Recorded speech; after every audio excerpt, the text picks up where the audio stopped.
بسم الله الرحمن الرحيم والذين اجتنبوا الطاغوت أن يعبدوها وأنابوا إلى الله لهم البشرى فبشر عبادي الذين يستمعون القول فيتبعون أحسنه أولئك الذين هداهم الله وأولئك هم أولو الألباب. ദുർമൂർത്തിയെ ആരാധിക്കുന്നത് വർജിക്കുകയും അല്ലാഹുവിലേക്ക് വിനയത്തോടെ മടങ്ങുകയും ചെയ്തവരാരോ അവർക്കാണ് സന്തോഷവാർത്ത. അതിനാൽ എന്റെ ദാസന്മാർക്ക് നീ സന്തോഷവാർത്ത അറിയിക്കുക. അതായത് വാക്ക് ശ്രദ്ധിച്ചു കേൾക്കുകയും അതിൽ ഏറ്റവും നല്ലത് പിൻപറ്റുകയും ചെയ്യുന്നവർക്ക്. അക്കൂട്ടർക്കാകുന്നു അല്ലാഹു മാർഗദർശനം നൽകിയിട്ടുള്ളത്. അവർ തന്നെയാകുന്നു ബുദ്ധിമാന്മാർ.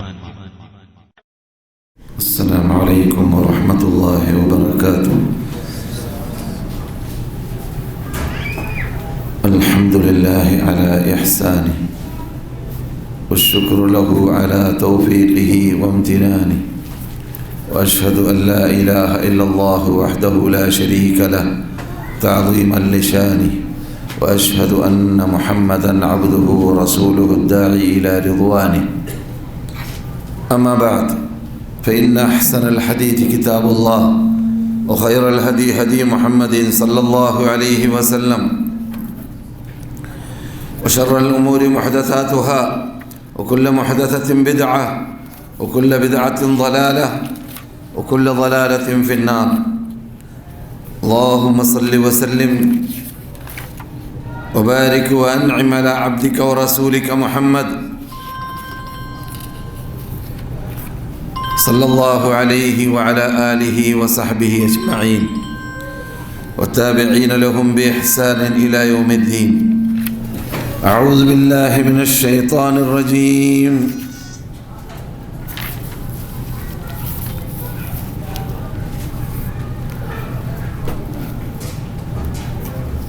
ومن الناس من يتخذ من دون الله أندادا يحبونهم كحب الله والذين آمنوا أشد حبا لله ولو يرى الذين ظلموا إذ يرون العذاب أن القوة لله جميعا وأن الله شديد العذاب. إذ تبرأ الذين اتبعوا من الذين اتبعوا ورأوا العذاب وتقطعت بهم الأسباب. وقال الذين اتبعوا لو أن لنا كرة فنتبرأ منهم كما تبرأوا منا كذلك يريهم الله أعمالهم حسرات عليهم وما هم بخارجين من النار. meine സഹോദര സഹോദരിമാരെ, സദസ്യരെ, ശ്രോതാക്കളെ, നെറ്റിൽ കൂടിയും റേഡിയോയിൽ കൂടിയും എല്ലാം ശബ്ദം കേൾക്കുന്ന സഹോദര സഹോദരിമാരെ, സർവശക്തനായ റബ്ബുൽ ഇസ്സത്തിനെ ഭയപ്പെട്ട് ജീവിക്കാൻ ആദ്യം എന്നോടും ശേഷം നിങ്ങളോടും ഉപദേശിക്കുന്നു. അല്ലാഹു അതിന് നമുക്ക് തൗഫീഖ് നൽകട്ടെ. വിശുദ്ധ ഭൂമിയിൽ താമസിക്കാൻ ചാൻസ് കിട്ടിയവർ ആ ഭൂമിയുടെ പവിത്രതയെ, ബഹുമതിയെ പരിഗണിച്ച് താമസിക്കാനും ശ്രദ്ധ ചെലുത്തുക. അതിനും അല്ലാഹു നമുക്ക് തൗഫീഖ് നൽകട്ടെ. സഹോദരന്മാരെ, സഹോദരികളെ,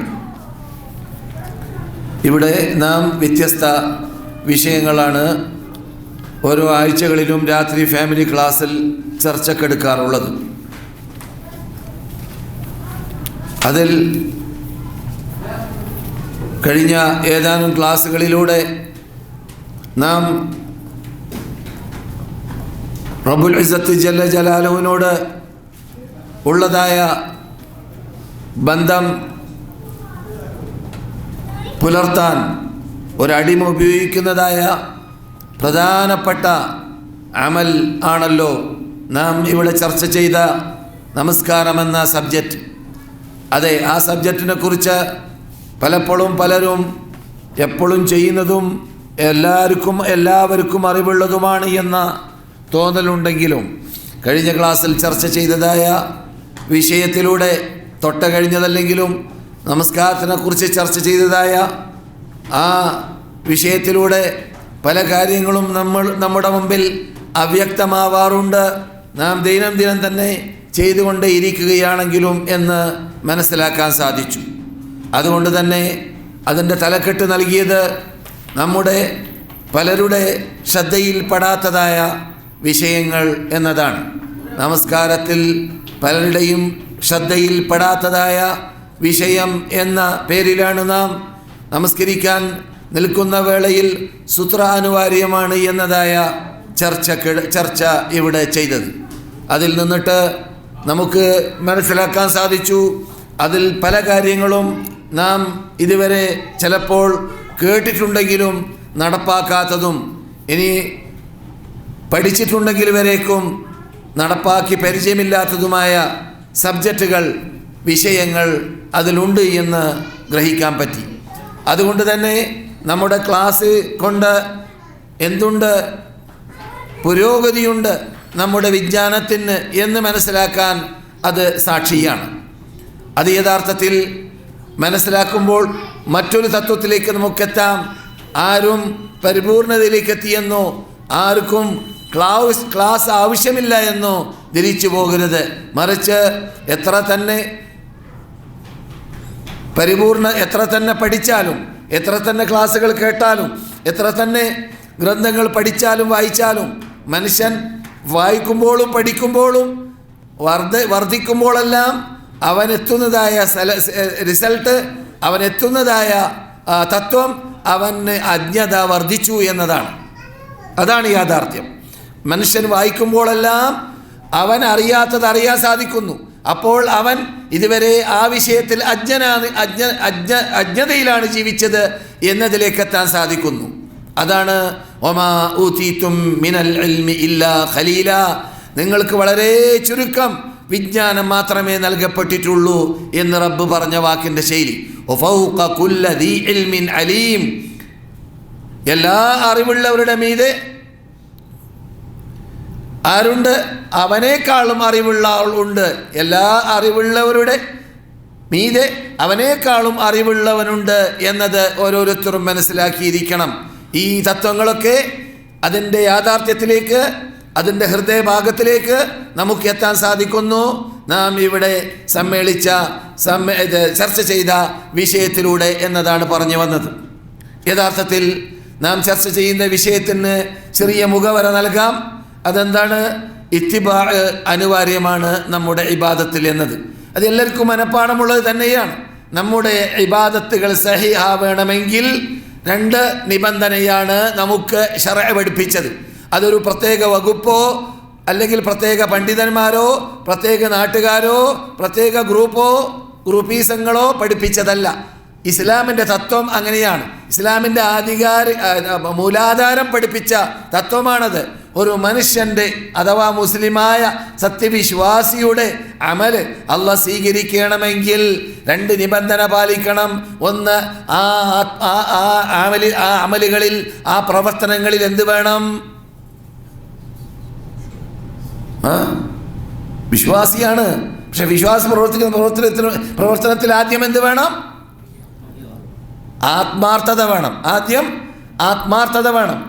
അപ്പോൾ ഇഖ്ലാസോടുകൂടി അള്ളാഹ്ക്ക് മാത്രമെന്ന നിയ്യത്തോടുകൂടി അല്ല ഒരാൾ അമൽ ചെയ്യുന്നതെങ്കിൽ അവൻ്റെ അമൽ സ്വീകാര്യോഗ്യമല്ല. അതൊന്നാമത്തെ നിബന്ധന. അഥവാ ഇബാദത്താകുമ്പോൾ, ആരാധനയാകുമ്പോൾ, നോമ്പാവട്ടെ, നമസ്കാരമാവട്ടെ, അല്ലെങ്കിൽ ധർമ്മമാവട്ടെ, നാം എന്ത് നന്മ ചെയ്യുകയാണെങ്കിൽ ആ നന്മയിൽ 2 നിബന്ധന പാലിക്കൽ അനിവാര്യമാണ്. പരലോകമോക്ഷം നേടാൻ വേണ്ടി ഒരു സത്യവിശ്വാസി ചെയ്യുന്ന അമലുകളിൽ അനിവാര്യമായ ഭാഗമാണത്. ഒന്ന്, ഇഖ്ലാസ് ഉണ്ടാവണം. എന്താ ഇഖ്ലാസ്? ഇഖ്ലാസ് അള്ളാഹ്ക്ക് മാത്രം എന്ന ആത്മാർത്ഥത ഉണ്ടാവുക എന്നതാണ്. അതിനുവേണ്ടിയാണ് വേറെ ശൈലിയിൽ നമ്മളോട് റസൂലുള്ളാഹി പഠിപ്പിക്കാൻ കാരണം എന്ത്? ഇന്നമൽ അമാലു ബിന്നിയാത്ത് വഇന്നമാ ലികുല്ലി ഇംറിഇൻ മാ നവാ فمن كانت هجرته إلى الله ورسوله فهجرته إلى الله ورسوله ومن كانت هجرته لدنيا يصيبها أو امرأة ينكحها فهجرته إلى ما هاجر إليه. ഇതൊക്കെ സഹീഹിന്റെ തുടക്കം അങ്ങനെ തന്നെയാണ്. മനസ്സിലായില്ലേ? അപ്പോൾ ഇന്നമൽ അഅമാലു ബിന്നിയ്യാത്ത്, ഏത് അമലുകൾ നാം ചെയ്യുമ്പോൾ നാം അത് എന്ത് വേണം? ക്ലിയറായി, ആത്മാർത്ഥമായി, അള്ളാഹ്ക്ക് വേണ്ടി മാത്രം എന്ന കരുത്തോടു കൂടി ആയിരിക്കണം ചെയ്യേണ്ടത്. ധർമ്മം ചെയ്യട്ടെ, ഹജ്ജ് ചെയ്യട്ടെ, ഉംറ ചെയ്യട്ടെ, സക്കാത്ത് കൊടുക്കട്ടെ, അല്ലെങ്കിൽ ഏത് അള്ളാഹ് കൽപ്പിച്ച കൽപ്പനകൾ സുന്നത്തോ ഫർദോ ആയത് ചെയ്യുമ്പോൾ അതിൽ അനിവാര്യമാണ് ഇഖ്ലാസ് ഉണ്ടാവുക. അള്ളാഹ്ക്ക് മാത്രം എന്ന ആ പ്രത്യേക പ്രതീക്ഷ റബ്ബിൽ നിന്ന്. അവൻ എന്നെ കാണുന്നു, ഞാൻ എന്നെ കാണുന്നില്ലെങ്കിലും ഞാൻ ഈ ചെയ്യുന്നതിൽ വീഴ്ച വന്നാൽ അതിന് പ്രതികാരം ഏൽക്കേണ്ടി വരും. അതുകൊണ്ട് വീഴ്ചയില്ലാത്ത പരിപൂർണമായ നമസ്കാരമാവാൻ, നോമ്പാവാൻ, സക്കാത്താവാൻ, ഹജ്ജാവാൻ, അതുപോലെ മറ്റു അമലുകളാവാൻ ഞാൻ പരിശ്രമിക്കണം എന്ന നിർബന്ധം അവൻ്റെ ഉണ്ടാവണം. ആ നിർബന്ധം ഉണ്ടാകുമ്പോൾ തന്നെയാണ് നിയ്യത്ത് ക്ലിയർ ആകുന്നത്. അതുകൊണ്ട് തന്നെ നമുക്കറിയാവുന്നതുപോലെ ഹജ്ജിനെ കുറിച്ച് പറഞ്ഞ ശരി എന്താണ് ഖുർആനിൽ? വഅത്തിമ്മുൽ ഹജ്ജ വൽ ഉംറത ലില്ലാ. 100 കണക്കിൽ പ്രാവശ്യം നിങ്ങൾ കേട്ട് പഠിച്ചതല്ലേ? കാരണം ഹജ്ജുണ്ടാകുന്ന നാട്ടിലല്ലേ നാം ജീവിക്കുന്നത്. എന്താ അതിൻ്റെ അർത്ഥം? ഹജ്ജ് നിങ്ങൾ പൂർത്തിയാക്കുക, ഉംറ നിങ്ങൾ പൂർത്തിയാക്കുക. ആർക്ക് വേണ്ടി? ലില്ലാ, അള്ളാഹ്ക്ക് വേണ്ടി മാത്രം മാത്രം മാത്രം. അതാണ്. അപ്പോൾ മാത്രം എന്ന അള്ളാഹ്ക്ക് മാത്രം എന്ന ആ തത്വമാണ് ഇഖ്ലാസ്. അതാണ് നിയ്യത്ത്. അതാണ് നമ്മുടെ സൽക്കർമ്മങ്ങൾ സ്വീകരിക്കാനുള്ള ആദ്യത്തെ മാനദണ്ഡം. രണ്ടാമത്തത് എന്താണ്? ഇഷ്ടാനുസരണം അമൽ ചെയ്യാൻ പറ്റുമോ? ഇല്ല. അമൽ ചെയ്യുമ്പോൾ സല്ലു കമാ റഅയ്തുമൂനി ഉസല്ലി. കഴിഞ്ഞ ക്ലാസ്സിൽ നാം പറഞ്ഞു, മിനയിൽ യമനിൽ നിന്നിട്ട് വന്നതായ ഒരു നിവേദക സംഘം റസൂലുള്ളാഹിയുടെ പരിസരത്തിൽ പഠിക്കാനിരുന്നു. അങ്ങനെ ദിവസങ്ങൾ കഴിച്ചുകൂട്ടി, മാസങ്ങൾ കഴിച്ചുകൂട്ടി. അവസാനം അവരുടെ മുഖഭാവത്തിൽ നിന്നിട്ട് റസൂലുള്ളാഹി മനസ്സിലാക്കി കുടുംബത്തിലേക്ക് ആകർഷിച്ചു പോയി ഇവർ. അതുകൊണ്ട് അവരോട് തന്നെ റസൂൽ അങ്ങോട്ട് പറയുകയുണ്ടായി, നിങ്ങൾ ഇനി പോയിക്കോളീൻ. ഇതുവരെ പഠിച്ചതിൽ നിന്ന് നിങ്ങൾ ഗ്രഹിച്ചതായ ഈമാനിനപ്പുറമുള്ള നമസ്കാര ശൈലികളൊക്കെ അത് നിങ്ങൾ കണ്ടതുപോലെ, നിങ്ങൾ എൻ്റെ അടുക്കൽ നിന്ന് പഠിച്ചതുപോലെ നാട്ടിൽ നടപ്പാക്കിയാൽ മതി. നിങ്ങളിൽ നിന്ന് ഖുർആൻ പാരായണം ചെയ്യാൻ അറിയുന്ന, അല്ലെങ്കിൽ വയസ്സിൽ വലുപ്പമുള്ള ആൾക്കാർ ഇമാമത്ത് നിൽക്കട്ടെ. ഇമാമത്ത് നിൽക്കുന്ന വേളയിൽ അതേ സമയത്ത് സല്ലൂ കമാ റഅയ്തുമൂനി ഉസല്ലി, ഞാൻ എങ്ങനെ നമസ്കരിക്കുന്നതായിട്ട് നിങ്ങൾ എന്നെ മദീനയിൽ കണ്ടുവോ അങ്ങനെയായിരിക്കണം നിങ്ങളുടെ നാടാകുന്ന യമനിലേക്ക് ചെന്ന ശേഷം നിങ്ങൾ നമസ്കരിക്കേണ്ടത്. മറ്റുള്ളവർക്ക് മാതൃകയായി അവർക്ക് പഠിപ്പിച്ചു കൊടുക്കേണ്ടതായ ശൈലി എന്ന് നമ്മുടെ അനുശേദി നേതാവായ നബിയുനാ മുഹമ്മദുർ റസൂലുള്ളാഹി പറഞ്ഞു. ഇത് നിസ്കാരം. അതുപോലെ തന്നെ ഹജ്ജിനെ കുറിച്ചും റസൂലുള്ളാഹി ഹജ്ജിന് പുറപ്പെട്ടപ്പോൾ എന്ത് പറഞ്ഞു? അടുത്ത വർഷം ഞാൻ നിങ്ങളെ കണ്ടില്ലെന്ന് വന്നേക്കാം. അതുകൊണ്ട് ഖുദൂ അന്നി മനാസിക്കക്കും, നിങ്ങളുടെ ഹജ്ജ് ഉംറ ശരിക്കും നിങ്ങൾ എന്ത് ചെയ്യുക? വീക്ഷിക്കുക, പഠിക്കുക, ഗ്രഹിക്കുക, മനസ്സിലാക്കുക. അതുകൊണ്ട് തന്നെ ഹജ്ജ് സീസണിൽ നാം ഹാജിമാരോട് പറയാറുണ്ട്, റാഡാർ ഫിറ്റ് ചെയ്തതുപോലെ സഹാബാക്കൾ ഇങ്ങനെ വീക്ഷിക്കുകയായിരുന്നു ഓരോ ഭാഗത്തിൽ നിന്നിട്ടും. അതുകൊണ്ട് ദൂരെ ദൂരെ ദൂരെ നിന്ന് ഉഫൂദുകൾ ആയിരങ്ങൾ ഇങ്ങനെ റസൂലുള്ളാഹിന്റെ ബേക്കിൽ വന്നുകൂടുന്ന ആ കാഴ്ചകൾ ഇങ്ങനെ ജാബിർ റളിയല്ലാഹു തആല റിപ്പോർട്ട് ചെയ്യുമ്പോൾ ജാബിറിന്റെ മുമ്പിൽ ഈ ലക്ഷങ്ങൾ കാണുന്നതായ കാഴ്ച, റസൂലുള്ളാഹിയോട് കൂടി ലക്ഷത്തിൽ പരം അല്ലെങ്കിൽ ലക്ഷത്തോളം സഹാബാക്കൾ ഒരുമിച്ച് കൂടുന്ന കാഴ്ച കാണുന്ന രംഗങ്ങളും. അതിനിടയിൽ ഞാൻ പലപ്പോഴും പറയാറുള്ളത് പോലെ സ്ത്രീകൾ പഠിക്കാൻ നല്ലതാണ്, ഓർമ്മ പുതുക്കാൻ നല്ലതാണ്. നമുക്ക് ഹജ്ജ് വേളയിൽ റസൂലുള്ളാഹി ചെയ്ത കാര്യങ്ങൾ, റസൂലുള്ളാഹി പഠിപ്പിച്ച കാര്യങ്ങൾ എത്രത്തോളം സഹാബാക്കൾ കൃത്യമായി ക്രോഡീകരിച്ചു എന്ന് മനസ്സിലാക്കാൻ പറ്റുന്നൊരു ശൈലിയാണ്. അവ്യക്തമായ മനസ്സുണ്ടാവുക, അവ്യക്തമായ പ്രസവ രക്തമുണ്ടാവുക, ഇതൊക്കെ യഥാർത്ഥത്തിൽ വളരെ അവ്യക്തമായ റിപ്പോർട്ടുകളാണ്, എല്ലാവർക്കും അറിയുന്നതല്ല. പക്ഷേ അവിടെയുള്ള സാറു ഹാജിമാർ അറിയാൻ മാത്രം അവിടെ പ്രക്ഷേപണം നൽകപ്പെട്ടതുപോലെ റസൂലുള്ളാഹി സ്വല്ലല്ലാഹു അലൈഹി വസല്ലം വിധി പ്രഖ്യാപിച്ചു. അത് കേട്ടവർ കേട്ടു, മറ്റുള്ളവരിലേക്ക് എത്തിച്ചു കൊടുക്കുകയും ചെയ്തു. മെൻസസ് ഉണ്ടായാലും ഹജ്ജ് വേളയിൽ ഇവിടെ നിന്ന് പുറപ്പെടുമ്പോൾ അല്ലെങ്കിൽ മീഖാത്ത് വിട്ട് കിടക്കുമ്പോൾ ഏത് പെണ്ണാണെങ്കിലും ഹജ്ജിന് നിയത്ത് ചെയ്തവളാണെങ്കിൽ, ഉംറ ഉദ്ദേശിക്കുന്നവളാണെങ്കിൽ, ഹജ്ജ് ഉദ്ദേശിക്കുന്നവളാണെങ്കിൽ, അവൾക്ക് അശുദ്ധിയാണെങ്കിലും അവള് ഭദ്രമായി കുളിച്ച് ശുദ്ധീകരിച്ച് എന്ന് പറഞ്ഞാൽ താൽക്കാലിക ശുദ്ധീകരണം, അവള് ഭദ്രമായി അഴുക്ക് വരുന്നതായ സ്ഥലം ഭദ്രമായി കെട്ടിയതിന് ശേഷം അവരെന്ത് ചെയ്യണം? നിയ്യത്ത് ചെയ്യണം, ഹജ്ജിൽ പ്രവേശിക്കണം, ഹൈലോടെ അപ്രകാരം നിഫാസോടെ അഥവാ പ്രസവ രക്തത്തോടെ. അസ്മയാണ് പ്രസവിച്ചത് റളിയല്ലാഹു തആല അൻഹ. ഏത് അസ്മ?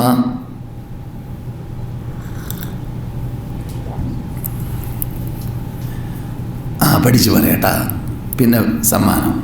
ഇപ്പോഴതിന് സമയമില്ല. നാം കൊല്ലം പ്രതി ആജിമാരോട് പറയുന്ന ക്ലാസ്സുകളിൽ കേട്ടതാണ്. എന്ത്? അത്രയും അവ്യക്തമായ കാര്യങ്ങൾ വ്യക്തമായി ജനങ്ങൾക്ക് പഠിക്കാൻ വേണ്ടി തന്നെ. മനസ്സിലായില്ലേ എന്താണ് പറഞ്ഞു വന്നത്? അപ്പോൾ ഇത്തിബാ എന്നത് അഥവാ നബിയോടുള്ള പിന്തുടർച്ച എന്നത് അത് രണ്ടാമത്തെ നിബന്ധന. ഈ രണ്ട് നിബന്ധന ഒത്തില്ലെങ്കിലോ ഇബാദത്ത് സഹിയാവൂല. മനസ്സിലായില്ലേ? അപ്പോൾ ഇബാദത്ത് സഹിയാവാനുള്ള പ്രധാന മാർഗങ്ങൾ, പ്രധാന റൂട്ടുകളാണ് റസൂലുള്ളാഹി പഠിപ്പിച്ച ശൈലി നാം കേട്ടതായ ഭാഗം.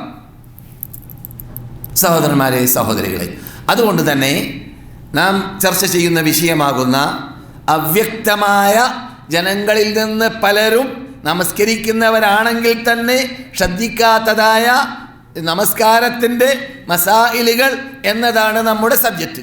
അത് പറയുമ്പോൾ മുഖവര എന്നോണം പറഞ്ഞതായ ഭാഗമാണ് എന്ത്? നാം ഈ നിബന്ധന പാലിക്കണം എന്നതായ ശൈലി.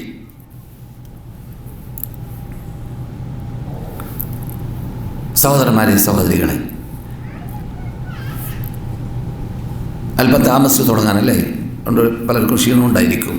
പ്രയാസപ്പെടരുത്. ഒന്നാമത് നമ്മുടെ മസ്ജിദ് അബീദറിൻ്റെ പരിസരങ്ങളൊക്കെ ബ്ലോക്കായി, അതുകൊണ്ട് പാർക്ക് ചെയ്യുന്ന സ്ഥലമില്ല. അവസാനം ഞാൻ പാർക്ക് ചെയ്യാൻ ഒരു സ്ഥലത്ത് വന്നപ്പോൾ ആശിം തങ്ങൾ അവിടെ പാർക്ക് ചെയ്ത് കളഞ്ഞു. മൂപ്പര് കണ്ടിട്ടില്ല ഞാൻ ബാക്കിലാണെന്ന്. പിന്നെ ഞാൻ കുറച്ചുകൂടി മുന്നോട്ട് പോയപ്പോൾ പാർക്ക് ചെയ്യാൻ പാടില്ലാത്ത സ്ഥലമെന്നാണ് തോന്നുന്നത്, അവിടെയാണ് പാർക്ക് ചെയ്തത്. അള്ളാഹ് കാക്കട്ടെ അല്ലേ. ചുരുക്കത്തിൽ അതൊന്നും കാരണമല്ല. യഥാർത്ഥത്തിൽ നിങ്ങൾ മുൻകൂട്ടി വരികയാണെങ്കിൽ ഞാനും വരാൻ തയ്യാറാണ് എന്ന് വീണ്ടും മടക്കി പറയുന്നു. അല്ലാഹു സുബ്ഹാനഹു വ തആല നമുക്കൊക്കെ നാം ചെയ്യുന്ന അമലുകളിൽ ആത്മാർത്ഥത നൽകട്ടെ. നമുക്ക് അല്ലാഹു സുബ്ഹാനഹു വ തആല കേൾക്കുന്നതിന് ജീവിതത്തിൽ പകർത്താനും തൗഫീഖ് നൽകട്ടെ. നമുക്ക് അല്ലാഹു സുബ്ഹാനഹു വ തആല നമ്മുടെ ലക്ഷ്യങ്ങളൊക്കെ, നമ്മുടെ പ്രശ്നങ്ങളൊക്കെ മല പോലെ വരുന്നത് മഞ്ഞ് പോലെ ആവാൻ വേണ്ടി റബ്ബിൻ്റെ മതത്തിൻ്റെ കാര്യം നമ്മുടെ ലിസ്റ്റിൽ മുൻഗണന നൽകുന്നതാക്കി മാറ്റാൻ റബ്ബ് നമുക്ക് തൗഫീഖ് നൽകട്ടെ. അതാണ് മുഖ്യം. അപ്പോഴാണ് നമുക്ക് ആസ്വദിക്കാൻ പറ്റുക ഈ ജീവിതത്തിലൂടെ. എവിടെ ജീവിച്ചാലും വിരോധമില്ല. ലോകത്ത് എവിടെ ജീവിച്ചാലും ഒരു മനുഷ്യൻ എന്ത് പ്രയാസപ്പെട്ട് ജീവിച്ചാലും, എന്ത് അപകടത്തിൽ ജീവിച്ചാലും അള്ളയോടുകൂടിയാണ്, അള്ളാഹിൻ്റെ മതത്തിന് വേണ്ടിയാണ്, അള്ളാഹ് കൽപ്പിച്ച വിധി വിലക്കുകൾ നടപ്പാക്കാൻ വേണ്ടിയാണ്, അള്ളാഹിൻ്റെ മതം പ്രചരിപ്പിക്കാൻ വേണ്ടിയാണ്, അള്ളാഹുവിനെ സഹായിക്കുക എന്ന ശൈലി ഖുർആൻ പറഞ്ഞല്ലോ. ഇൻ തൻസുറുല്ലാഹ, അള്ളാഹിനെ നിങ്ങൾ സഹായിക്കുകയാണെങ്കിൽ അള്ളാഹ്ക്ക് നമ്മുടെ സഹായം ആവശ്യമില്ല. എന്താ എൻ്റെ അർത്ഥം? അള്ളാഹുവിൻ്റെ മതത്തിൻ്റെ നിലനിൽപ്പ്, അതിൻ്റെ വികസനം, അത് ലോകവ്യാപകമാക്കുക, അത് അള്ളാഹ് നമ്മളിൽ ഏൽപ്പിച്ചതാണ്. അതാണ് അള്ളാഹിനെ സഹായിക്കൽ. അത് നാം ചെയ്യാൻ വേണ്ടി പാടുപെടുകയാണെങ്കിൽ യൻസുറുക്കും, നിങ്ങൾ അള്ളാഹ് സഹായിക്കുക തന്നെ ചെയ്യും. പിന്നെ ഒരു ശരി കേൾക്കുക, അതിനപ്പുറം അപകടമാണ്. വയ്യഹ്ദുൽക്കും, അള്ളാഹ് നിങ്ങളുടെ കൂടെ അല്ലെങ്കിൽ ഫമൻ ദല്ലദീ യൻസുറുക്കും മിൻ ബഅദി, അള്ളാഹു അല്ലാതെ പിന്നെ ആരോടോ നിന്നെ സഹായിക്കുക?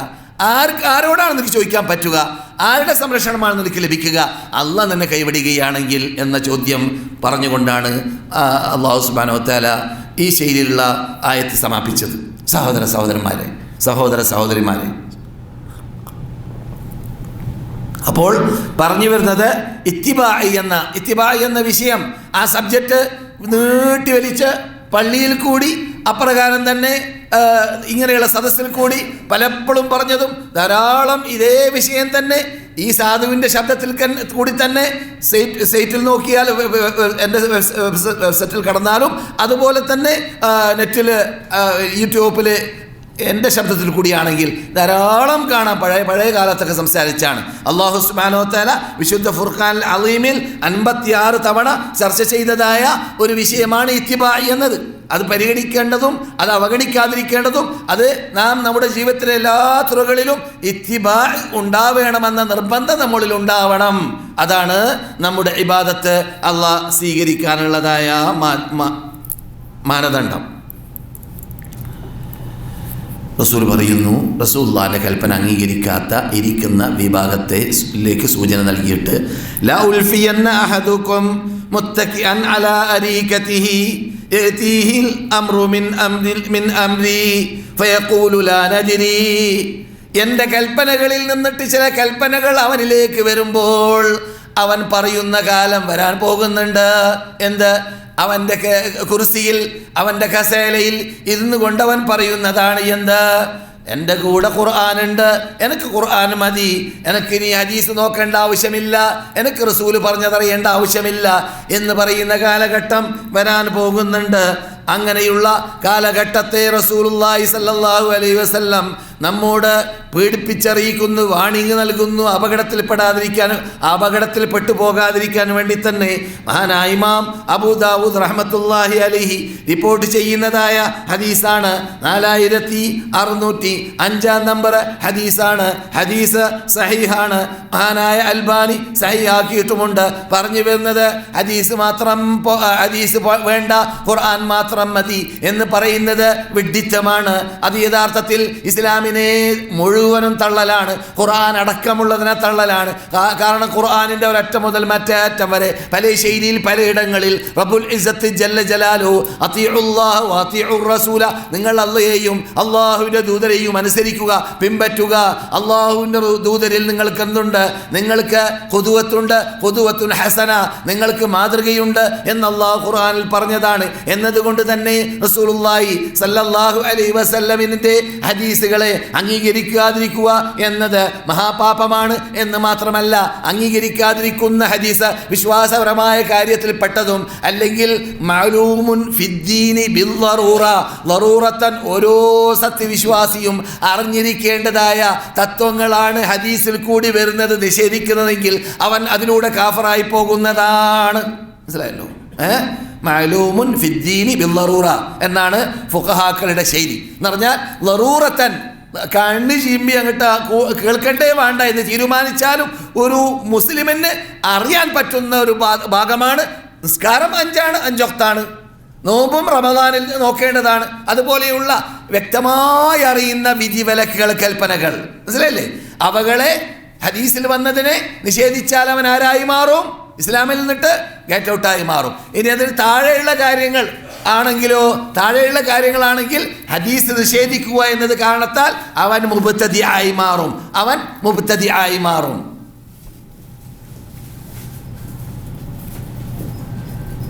അതുകൊണ്ട് തന്നെ എന്ത് പറഞ്ഞു നബിയുനാ മുഹമ്മദ് റസൂലുള്ളാഹി? ഇന്ന മസലി വമസലു മാ ബഅസനില്ലാഹു കമസലു റജുലിൻ അതാ ഖൗമഹു. ഞാൻ എന്നെ അല്ലാഹു നിയോഗിച്ചതായ ഈ വിഷയവുമായി ഒരു ഉദാഹരണം നിങ്ങൾക്ക് പഠിപ്പിച്ചു തരാം. ഇത് ഞാൻ കൊണ്ടുവന്ന മതവും അല്ലാഹുവിൻ്റെ റസൂല് നമുക്കൊരു ഉദാഹരണം പറഞ്ഞു തരികയാണ്. അവർ കൊണ്ടുവന്നതായ മതം, ആ മതത്തിൻ്റെ പ്രചരണം, അവരുടെ ആ ശൈലിയെക്കുറിച്ച് അത് ഏതുപോലെ റസൂലുള്ളാഹി ഉദാഹരണപ്പെടുത്തുന്നു. ഒരു പട്ടാളം ഒരു നാടിനെ കീഴടക്കാൻ വേണ്ടി വരുന്ന വാർത്ത അറിഞ്ഞ മനുഷ്യൻ, പബ്ലിക്കിന് അല്ലെങ്കിൽ ജനങ്ങൾക്ക് ആ വാർത്ത എത്തിച്ചു കൊടുക്കാൻ വേണ്ടി അദ്ദേഹം പുറപ്പെടുന്ന അല്ലെങ്കിൽ അദ്ദേഹം അതിനുവേണ്ടി മനക്കെടുന്ന ആ സന്ദർഭത്തിൽ ഒരു പക്ഷേ അപകടമാണ്, പട്ടാളമല്ലേ, നാട് കീഴടക്കാൻ വേണ്ടി വരെയല്ലേ എന്നത് കാരണത്താൽ അദ്ദേഹത്തിൻ്റെ പേര് തന്നെ റസൂൽ വെക്കുന്നത് അന്നദീറുൽ ഉരിയാൻ, നഗ്നനായ വാണിംഗ് നൽകുന്ന ആൾ. എന്താ നഗ്നത എന്ന് പറഞ്ഞാൽ അദ്ദേഹം ശരീരത്തിലുള്ള വസ്ത്രം ശരീരത്തിലുണ്ടോ ഇല്ലേ എന്ന് വരെ നോക്കാൻ അയാൾക്ക് എന്തുണ്ടാവില്ല, ടൈമുണ്ടാവില്ല. നമുക്കൊക്കെ ഇപ്പോൾ പെട്ടെന്ന് ഓർമ്മ വരണമെങ്കിൽ എന്ത് വേണം? അത് പറഞ്ഞാൽ കയറൂലെങ്കിലും തീ പിടിച്ചാൽ അല്ലേ, തീപിടുത്തം ഉണ്ടായാൽ മനുഷ്യൻ എവിടെയുണ്ട് ഡ്രസ്സ് നോക്കൂലല്ലോ, അവിടെ തേടി രക്ഷപ്പെടുത്താൻ നോക്കുകയല്ലേ എന്നതുപോലെ മനസ്സിലാക്കാൻ വേണ്ടി പെട്ടെന്ന് ഞാൻ ഓർക്കുന്നുണ്ട്. എൻ്റെ ചെറുപ്പ കാലഘട്ടത്തിൽ ഞാൻ പലപ്പോഴും ക്ലാസ്സിൽ പറഞ്ഞിട്ടുമുണ്ട്. എൻ്റെ 10 വയസ്സ് 11 വയസ്സൊക്കെ ഉള്ള സമയത്ത് സ്കൂളിൽ പഠിക്കുന്ന കാലഘട്ടത്തിൽ ഞങ്ങളുടെ ഏരിയയിൽ ഒരു മനുഷ്യൻ ക്ലാസ് എടുക്കാൻ വേണ്ടി വന്നു, അല്ലെങ്കിൽ വാത് പറയാൻ വേണ്ടി വന്നു, മുസ്ലിയാർ. അദ്ദേഹം വാത് പറയാൻ വേണ്ടി വന്നപ്പോൾ അദ്ദേഹം പറയുന്ന കാര്യങ്ങൾ ശ്രദ്ധിക്കുന്നില്ല ജനങ്ങളെന്ന് അദ്ദേഹത്തിന് തോന്നിയത് കൊണ്ട് അദ്ദേഹം പെട്ടെന്നൊരു വിളവെടുത്തു. എന്താണ്? തീ തീ തീ തീ തീ എന്ന് പറഞ്ഞു. ജനങ്ങളൊക്കെ എണീറ്റ് ഓടാൻ തുടങ്ങി. വാതിലേക്ക് എത്തിയപ്പോൾ അയാൾ വായോ വായോ വായോ മടങ്ങി, ഒന്നുമില്ല, തീയൊന്നുമില്ല, ഞാൻ പറഞ്ഞ നിങ്ങളെ പരിശോധിക്കാൻ വേണ്ടിയാണ്. അപ്പോൾ ഈ ദുനിയാവിൻ്റെ തീയെ നിങ്ങൾക്ക് ഇത്ര ഭയം ഉണ്ടെങ്കിൽ ഞാൻ എത്ര സമയമായി പറയുന്നത് അള്ളാഹു സുബ്ഹാനഹു വ തആല പരലോകത്തിൽ ഒരുക്കി വെച്ച തീയിനെക്കുറിച്ച് എന്ന് ചോദിച്ച ആ ശൈലി ഞാൻ ഓർക്കുന്നുണ്ട്. പറഞ്ഞു വരുന്നത് എന്നതുപോലെ റസൂല് പറയുന്നു, ഞാൻ നിങ്ങളോട് ഇവിടെ കൊണ്ടുവന്നതായ ഈ ശൈലിയെക്കുറിച്ച് നിങ്ങൾക്ക് പെട്ടെന്ന് മനസ്സിലാവാൻ ഞാൻ പറയുന്ന ഒരു ഉപമ കേൾക്കൂ, ഉദാഹരണം കേൾക്കൂ. എങ്ങനെയാണ് ഒരു യുദ്ധത്തിന് വേണ്ടി പട്ടാളം ഒരു നാട് കീഴടക്കാൻ വേണ്ടി വരുന്ന വാർത്ത അറിഞ്ഞ മനുഷ്യൻ ഏത് രൂപത്തിലാണ് ആ നാട്ടുകാർക്ക് ഇന്നൊക്കെ വാട്സപ്പിൽ കൂടി, നെറ്റിൽ കൂടി, റേഡിയോയിൽ കൂടി, ടെലിവിഷനിൽ കൂടി, എല്ലാ മാധ്യമങ്ങളിൽ കൂടി, റസൂലുള്ളാഹിന്റെ കാലത്ത് അതില്ലല്ലോ. അപ്പോൾ എന്ത് വേണ്ടി വരും? അവിടെ നിന്ന് അനൗൺസ് ചെയ്യപ്പെടേണ്ടി വരും. അങ്ങനെ അനൗൺസ് ചെയ്യുന്ന വ്യക്തിയെ പോലെയാണ്. അങ്ങനെ അനൗൺസ് കേട്ട വിഭാഗം രാത്രി തന്നെ അവര് പെട്ടെന്ന് അവരവരുടെ നാട്ടിലേക്കോ സ്ഥലത്തേക്കോ അപകടത്തിൽ പെടാതിരിക്കാൻ വേണ്ടി രക്ഷ തേടിയാൽ അവൻ വിജയിച്ചു. അതേ സമയത്ത് വരുന്നത് പോലെ ആവട്ടെ എന്ന് മനസ്സിലാക്കി പതുക്കെയാവുകയാണെങ്കിൽ അവരെ, അഥവാ രാത്രി കിടന്നുറങ്ങാം, ഉറക്കം കഴിഞ്ഞിട്ട് രാവിലെ ഉണർന്ന ശേഷം വല്ലതും കാട്ടാം എന്ന രൂപത്തിലാണ് ആണെങ്കിൽ രാവിലെയാകുമ്പോൾ അവരുടെ നാട്ടിലേക്ക്, അവരുടെ നാട്ടിൻ്റെ ഹൃദയഭാഗത്തിലേക്ക് പട്ടാളം എത്തിക്കാണും. അവരുടെ നാടിനെ അവർ കീഴടക്കി കാണും. ചിലപ്പോൾ അവരും അതിലൂടെ നശിക്കുകയും ചെയ്യും.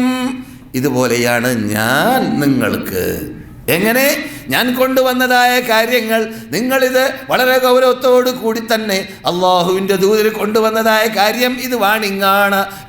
ഇത് അള്ളാഹു സുബ്ഹാനഹു വ തആല നമുക്ക് മുന്നറിയിപ്പ് നൽകുകയാണ്. അള്ളാഹു സുബ്ഹാനഹു വ തആല മുന്നറിയിപ്പ് നൽകുന്നതായ ഭാഗങ്ങൾ നബിയുടെ നാവിലൂടെ നാം കേൾക്കുകയാണ്. അതുകൊണ്ട് മുഹമ്മദ് നബി നദീറാണ്, ബഷീറാണ് എന്നത് ഓർത്തുകൊണ്ട് നിങ്ങൾ പെട്ടെന്ന് നാം ആജിമാരോട് പറയാറുണ്ടല്ലോ, ഈ ദിവസങ്ങളൊക്കെ ക്ലാസ് എടുക്കുമ്പോൾ ക്ലാസ്സിൻ്റെ തുടക്കത്തിൽ പറയാറുള്ള ശൈലിയുണ്ടല്ലോ. എന്താണ്? അല ഇന്ന സിലഅത്തല്ലാഹി ഗാലിയ, അല ഇന്ന സിലഅത്തല്ലാഹി ഗാലിയ, അല ഇന്ന സിലഅത്തല്ലാഹി ഹിയൽ ജന്ന എന്ന ഹദീസിൻ്റെ അർത്ഥം നാം വിശദീകരിക്കാറുണ്ട്. എന്ത്? നബിയുനാ മുഹമ്മദ് റസൂലുള്ളാഹി സല്ലല്ലാഹു അലൈഹി വസല്ലം ഈ നേരത്തെ പറഞ്ഞതുപോലെ തന്നെ മൻ ഖാഫ അദ്ലജ്, മൻ ഖാഫ അദ്ലജ് ഒമൻ അദ്ലജ ബലഗൽ മൻസിൽ. ഒരാൾ പേടിച്ചാൽ, നേരത്തെ പറഞ്ഞതുപോലെയാണെങ്കിൽ പട്ടാളത്തെ അല്ലെങ്കിൽ നരകത്തെ, അദ്ലജ അവൻ സ്പീഡിൽ രക്ഷിക്കാൻ വേണ്ട മാർഗങ്ങൾ മുഴുവനും കൈക്കൊള്ളും. അവൻ പേടിക്കേണ്ടതുപോലെ പേടിച്ചു കഴിഞ്ഞാൽ അതാണ് സംഭവിക്കുക.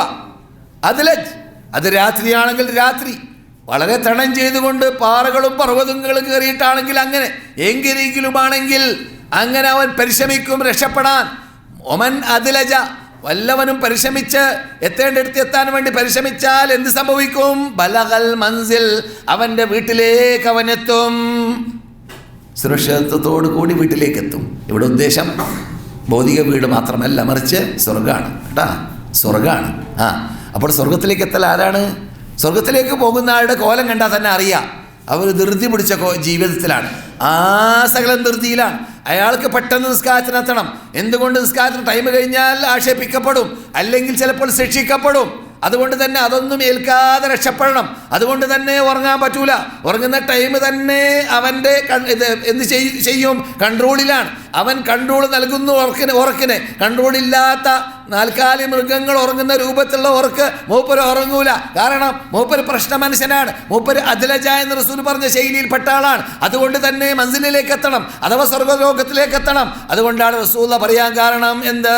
അലാ അറിയണം എൻ്റെ ഉമ്മത്തുകളെ, ഇന്ന സിൽഅത്തല്ലാഹി ഗാലിയ, നിങ്ങളോട് ഞാൻ വാഗ്ദാനം ചെയ്യുന്നതായ, അള്ളാഹു നിങ്ങൾക്ക് തയ്യാർ ചെയ്തു വെച്ചതായ ആ സ്വർഗ്ഗലോകം വളരെ വളരെ വില കൂടിയതാണ്. വളരെ വളരെ വില കൂടിയതാണ്. ഒരു സാധനത്തിന് വില വർദ്ധിക്കുമ്പോഴെല്ലാം ആ സാധനത്തിലേക്ക് എത്താനുള്ള പരിശ്രമം അത് വർദ്ധിക്കുകയും ചെയ്യേണ്ടതുണ്ട് എന്നർത്ഥം. സ്വർഗ്ഗലോകം എന്ന് പറഞ്ഞാൽ എന്താണ്? ഞാൻ പണ്ടൊക്കെ പറയാറുണ്ടല്ലോ, പ്രത്യേകിച്ച് ആജിമാരുടെ ക്ലാസ് എടുക്കുമ്പോൾ നിങ്ങൾക്കറിയാമല്ലോ, എന്ത് ആലയല്ല ഇത്, പോത്തിനും കിടക്കാം, ആടിനും കിടക്കാം, പശുവിനും കിടക്കാം, അതല്ല ഇത്. ഇത് കുറേ ചെക്ക് പോസ്റ്റുകളുണ്ട്, കുറേ പരിശ്രമങ്ങൾ അവിടേക്ക് എത്തുന്നതിന് മുമ്പ്. ഇത് നിസ്കാരവും നോമ്പും സക്കാത്തും ഹജ്ജും എല്ലാം ചെയ്തു പോയവർ തന്നെ അവിടേക്ക് എത്തിക്കഴിഞ്ഞാൽ ചെക്ക് പോസ്റ്റ് വിട്ട് എത്താൻ പറ്റൂല, ഉറപ്പാണ്. അതുകൊണ്ടാണ് റസൂൽ പറയാൻ കാരണം, അലാ അറിയണം എൻ്റെ ഉമ്മത്തുകളെ, ഇന്ന സിൽഅത്തല്ലാഹി ഗാലിയ, നിങ്ങൾക്ക് വേണ്ടി അള്ളാഹ് തയ്യാർ ചെയ്തു വെച്ചതായ ചരക്ക് വളരെ വില കൂടിയതാണ്, വളരെ വില വർദ്ധിച്ചതാണ്. ഇന്ന സില്ലത്ത 3 തവണ ഹദീസിൽ റസൂൽ 3 തവണ അത് പറഞ്ഞത്. എന്നിട്ട് അവസാനം പറയാണ്, അലാ അറിയണം എൻ്റെ ഉമ്മത്തുകളെ, ഇന്ന സില്ലത്തല്ലാഹി ഹിയൽ ജന്ന, അതാണ് സ്വർഗ്ഗലോകം, അതാണ് സ്വർഗ്ഗലോകം. അപ്പോൾ നാം എന്ത് പഠിച്ചോ? ഈ സ്വർഗ്ഗലോകത്തിലേക്ക് എത്താൻ വേണ്ടി തീരുമാനിക്കുന്ന റസൂലുള്ളാഹിന്റെ ഉമ്മത്തികളോട് റസൂലുള്ളാഹി സ്വല്ലല്ലാഹു അലൈഹി വസല്ലം പറയുന്ന ശൈലിയാണ് എന്ത്? നിങ്ങളുടെ കൂട്ടത്തിൽ നിന്നിട്ട് ആരാണ് എൻ്റെ പിന്നാണ് നടക്കാൻ തീരുമാനിക്കുന്നത്, ആരാണ് എൻ്റെ കൽപ്പന അനുസരിക്കാൻ തീരുമാനിക്കുന്നത്, അങ്ങനെയുള്ളവർക്ക് മാത്രമേ രക്ഷയുള്ളൂ, അല്ലാത്തവർക്ക് രക്ഷയില്ല. ഏതുപോലെ വാണിംഗ് നൽകാൻ വേണ്ടി യുദ്ധത്തെക്കുറിച്ച് വന്ന വ്യക്തിയെ പോലെ അദ്ദേഹത്തിൻ്റെ വാക്ക് പാലിച്ചുകൊണ്ട് അദ്ദേഹത്തിനെ പിന്തുടരുകയാണെങ്കിൽ അങ്ങനെയുള്ളവർക്ക് രക്ഷ പ്രാപിക്കാൻ സാധിക്കുമെന്നതുപോലെ ഞാൻ നിങ്ങളോട് വാണിംഗ് നൽകാൻ വേണ്ടി വന്നത് നിങ്ങൾക്ക് ഉൾക്കൊള്ളാൻ പറ്റാത്ത ശിക്ഷയാകുന്ന നരകലോകത്തെക്കുറിച്ചാണ്. നിങ്ങൾ കേട്ടതായ ഹദീസ് സഹീഹ് ബുഖാരിയിൽ 6481, സഹീഹ് മുസ്ലിമിൽ 2283. സഹോദരന്മാരെ സഹോദരികളെ,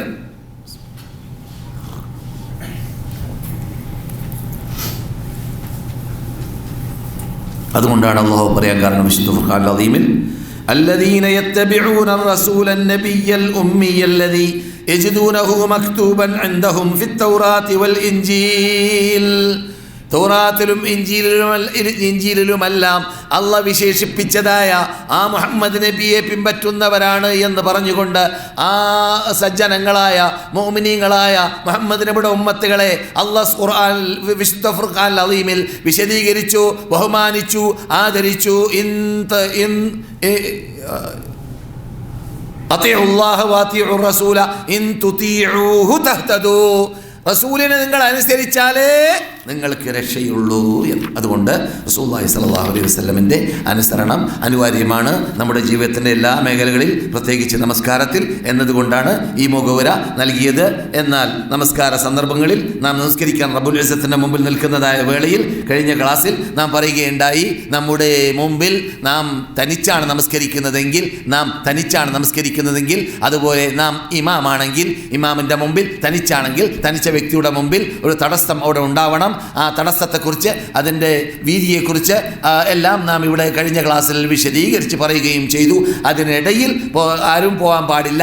അതിന് മുമ്പിൽ പോകുന്നവരെ തടയലും നമ്മുടെ ബാധ്യതയിൽപ്പെട്ടതല്ല. അതിന് മുമ്പിൽ കൂടി പോകുന്നവർ പോയിക്കോട്ടെ. ഈ നിൻ്റെ തടസ്സത്തിൻ്റെ ഇടയിൽ പോകുന്നവരെ തടയേണ്ടതേ ഉള്ളൂ. അതേ സമയത്ത് നീ മൗമൂമായി നമസ്കരിക്കുകയാണെങ്കിൽ ഇമാമാണ് നിന്റെ സുത്ര, ഇമാമിൻ്റെ സുത്രയാണ് നിന്റെ സുത്ര. ഇമാം വെക്കുന്ന തടസ്സം മതി നിനക്ക് എന്നല്ലാതെ നിന്റെ മുമ്പിൽ പോകുന്ന ആളെ നീ തടയേണ്ട ആവശ്യമില്ല. അറിവില്ലാത്തവർ മദീനത്തെ ഹറമിലും മക്കത്തെ ഹറമിലൊക്കെ ചിലപ്പോൾ കാണാറുണ്ട്, അറിവില്ലാത്തവർ കൈ നീട്ടി തടയുന്നത്. ആരെ? സഫിൻ്റെ മുമ്പിൽ പോകുന്നവരെ തടയാൻ നമുക്ക് അധികാരമില്ല. കാരണം സഫിൻ്റെ മുമ്പിൽ നടക്കാം, അനുവദനീയമാണ്. പക്ഷേ അതിൻ്റെ അർത്ഥം സഫിൻ്റെ മുമ്പിൽ വഴിയാക്കി മാറ്റണം എന്ന അർത്ഥത്തിലേക്കല്ല. സഫിൻ്റെ മുമ്പിൽ പള്ളിയുടെ അകത്താകുമ്പോൾ ചിലപ്പോൾ മുമ്പിലുള്ള സഫിൽ സ്ഥലമുണ്ടാകും. ആ ഫ്രീ ആയ സ്ഥലത്ത് നിൽക്കാൻ വേണ്ടി പോകുന്ന പോക്കായിരിക്കും. അല്ലെങ്കിൽ സഫിൻ്റെ മുമ്പിൽ നടക്കുന്ന ആൾ ഒതു പോയത് കൊണ്ട് പോകായിരിക്കും മൂപ്പര്. അല്ലെങ്കിൽ വേറെ വല്ല തടസ്സങ്ങൾ മൂപ്പർക്കുണ്ടാവാൻ നമുക്കറിയുകയില്ല. അതുകൊണ്ട് അവനെ തടയാനുള്ള അവകാശം നമുക്കില്ലതാണ്. മനസ്സിലായില്ലേ? അതേ സമയത്ത് തടയേണ്ടതാരെയാണ്? നാം തനിച്ച് നിസ്കരിക്കുമ്പോൾ നമ്മുടെ മുമ്പിൽ കൂടി പോകുന്ന ആളാണെങ്കിലോ, നാം ഇമാമത്ത് നിസ്കരിക്കുമ്പോൾ ഇമാമിൻ്റെ മുമ്പിലുള്ള ആ തടസ്സത്തിൻ്റെ മുമ്പിൽ കൂടി പോകുന്ന ആളാണെങ്കിലോ തടയൽ എന്താണ്? അനിവാര്യമാണ്. ആ ഭാഗങ്ങൾ ചർച്ച ചെയ്തുകൊണ്ടിരിക്കുകയായിരുന്നു കഴിഞ്ഞ ക്ലാസ്സിൽ. അപ്പോഴാണ് നാം പറഞ്ഞതായ സമാപിച്ചതായ ഭാഗങ്ങളിൽ ലൗ യഅലമുൽ മാറു ബൈന യദയിൽ മുസല്ലി മാദാ അലൈഹി ലകാന അൻ യഖിഫ 40 ഖൈറുൻ ലഹു മിൻ അൻ യമുറ ബൈന യദൈഹി. ഒരാൾ നമസ്കരിക്കുന്നവരുടെ മുമ്പിൽ കൂടി വിട്ട് കിടക്കുകയാണെങ്കിൽ ഉള്ള തെറ്റെത്രയാണെന്ന്, അപകടം എത്രയാണ് എന്ന്, ദോഷം എത്രയാണ് എന്ന്, പാപം എത്രയാണ് എന്ന് മുൻകൂട്ടി അറിഞ്ഞിരുന്നുവെങ്കിൽ അവൻ 40 എന്ന് പറഞ്ഞാൽ അത് 40 ദിവസമെന്നോ മാസമെന്നോ കൊല്ലമെന്നോ അല്ലാഹു അലം, 40 ദിവസമോ മാസമോ കൊല്ലമോ അവൻ കാത്തിരുന്നേനെ നമസ്കാരം കഴിയുന്നത് വരെ. അത്രയും വലിയ അപകടമാണെന്ന് നബിയുന മുഹമ്മദ് റസൂലുള്ളാഹി. എന്തേ? നമസ്കരിക്കുന്ന വേളയിൽ ഒറ്റക്കാണ് നമസ്കരിക്കുന്നതെങ്കിൽ അദ്ദേഹത്തിന് മുമ്പിലുള്ള തടസ്സത്തിൻ്റെ ഇടയിലാണ് ഈ പറഞ്ഞത് അത്രയും വലിയ അപകടമാണ് എന്നത് മനസ്സിലാക്കാൻ വേണ്ടിയാണ്.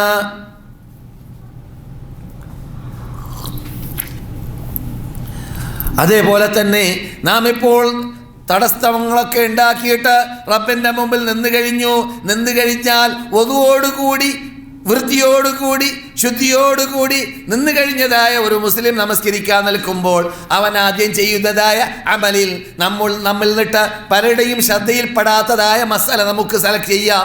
അതെന്താണ്? തക്ബീറത്തുൽ ഇഹ്റാം കെട്ടുന്ന വേളയിൽ എന്ത് വേണം? 2 ശൈലി അംഗീകരിക്കാം. ഒന്ന് നമ്മുടെ കാതിൻ്റെ നേരെയാക്കുക, കാതിൻ്റെ നേരെയാക്കുക എന്നല്ലാതെ കാതിലേക്ക് മുട്ടിക്കലല്ല കേട്ടാ. കാതിൻ്റെ നേര മുഹാദാത്ത് എന്നാണ് ഹദീസിലുള്ളത്. മുഹാദാത്ത് എന്ന് പറഞ്ഞാൽ നേരെയാവുക എന്നാണ്.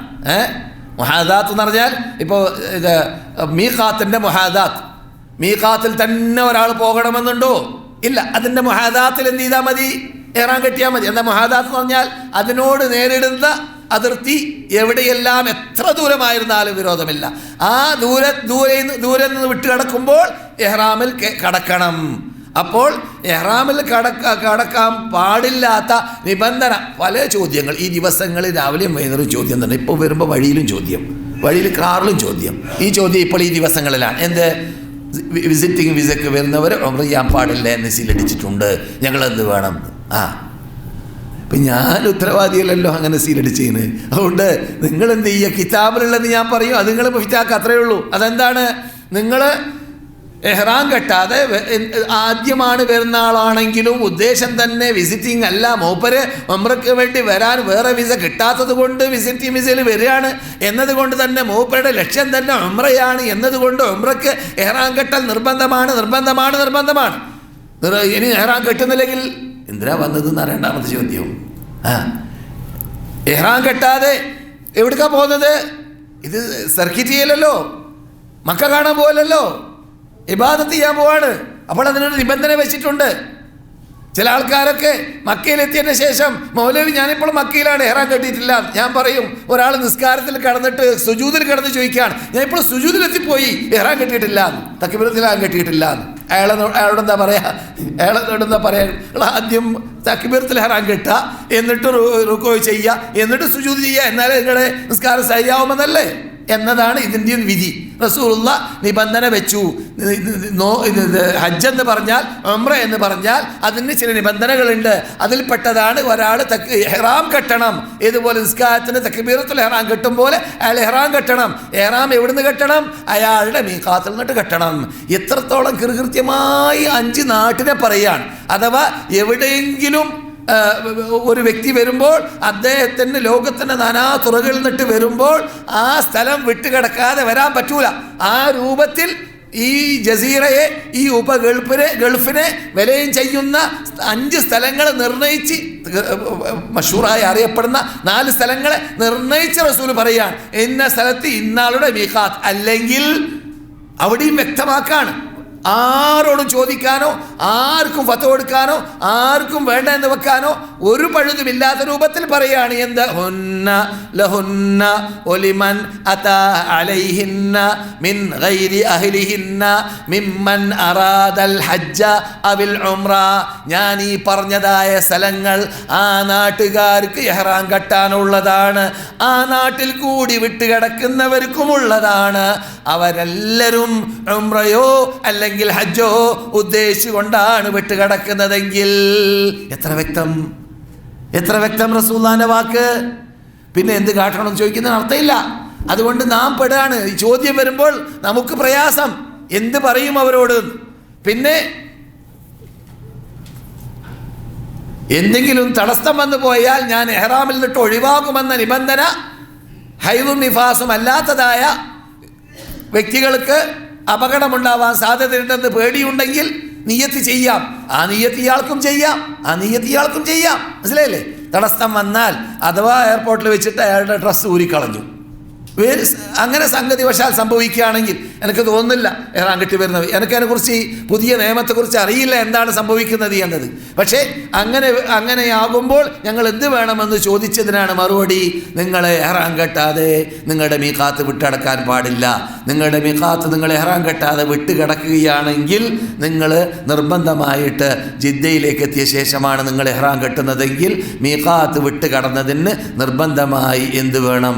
നിങ്ങൾ അറുത്ത് കൊടുക്കണം. അല്ലെങ്കിലോ ആ അറവെന്ന് രക്ഷപ്പെടണമെങ്കിൽ അതാണ് ഏറ്റവും ഉത്തമം. ഇത് കുറവില്ലാത്ത ഇഹ്റാം ആവലാണ് ഉത്തമം. എന്ത് വേണം? നിങ്ങളുടെ മീഖാത്തിലേക്ക് കരവഴിയായിട്ട് നിങ്ങൾ തായിഫിലേക്ക് പോവുക. നിങ്ങളുടെ മീഖാത്ത് തായിഫാണ്. ഇന്ത്യക്കാരുടെ മീഖാത്ത് ഗൾഫുകാരുടെ മീഖാത്ത് പോലെ ഇന്നത്തെ യുഗത്തിൽ പ്ലെയിനിൽ കൂടി യാത്ര ചെയ്യുമ്പോൾ തായിഫാണ്. അഥവാ തായിഫ് എന്ന് പറഞ്ഞാൽ ഇറാഖികളും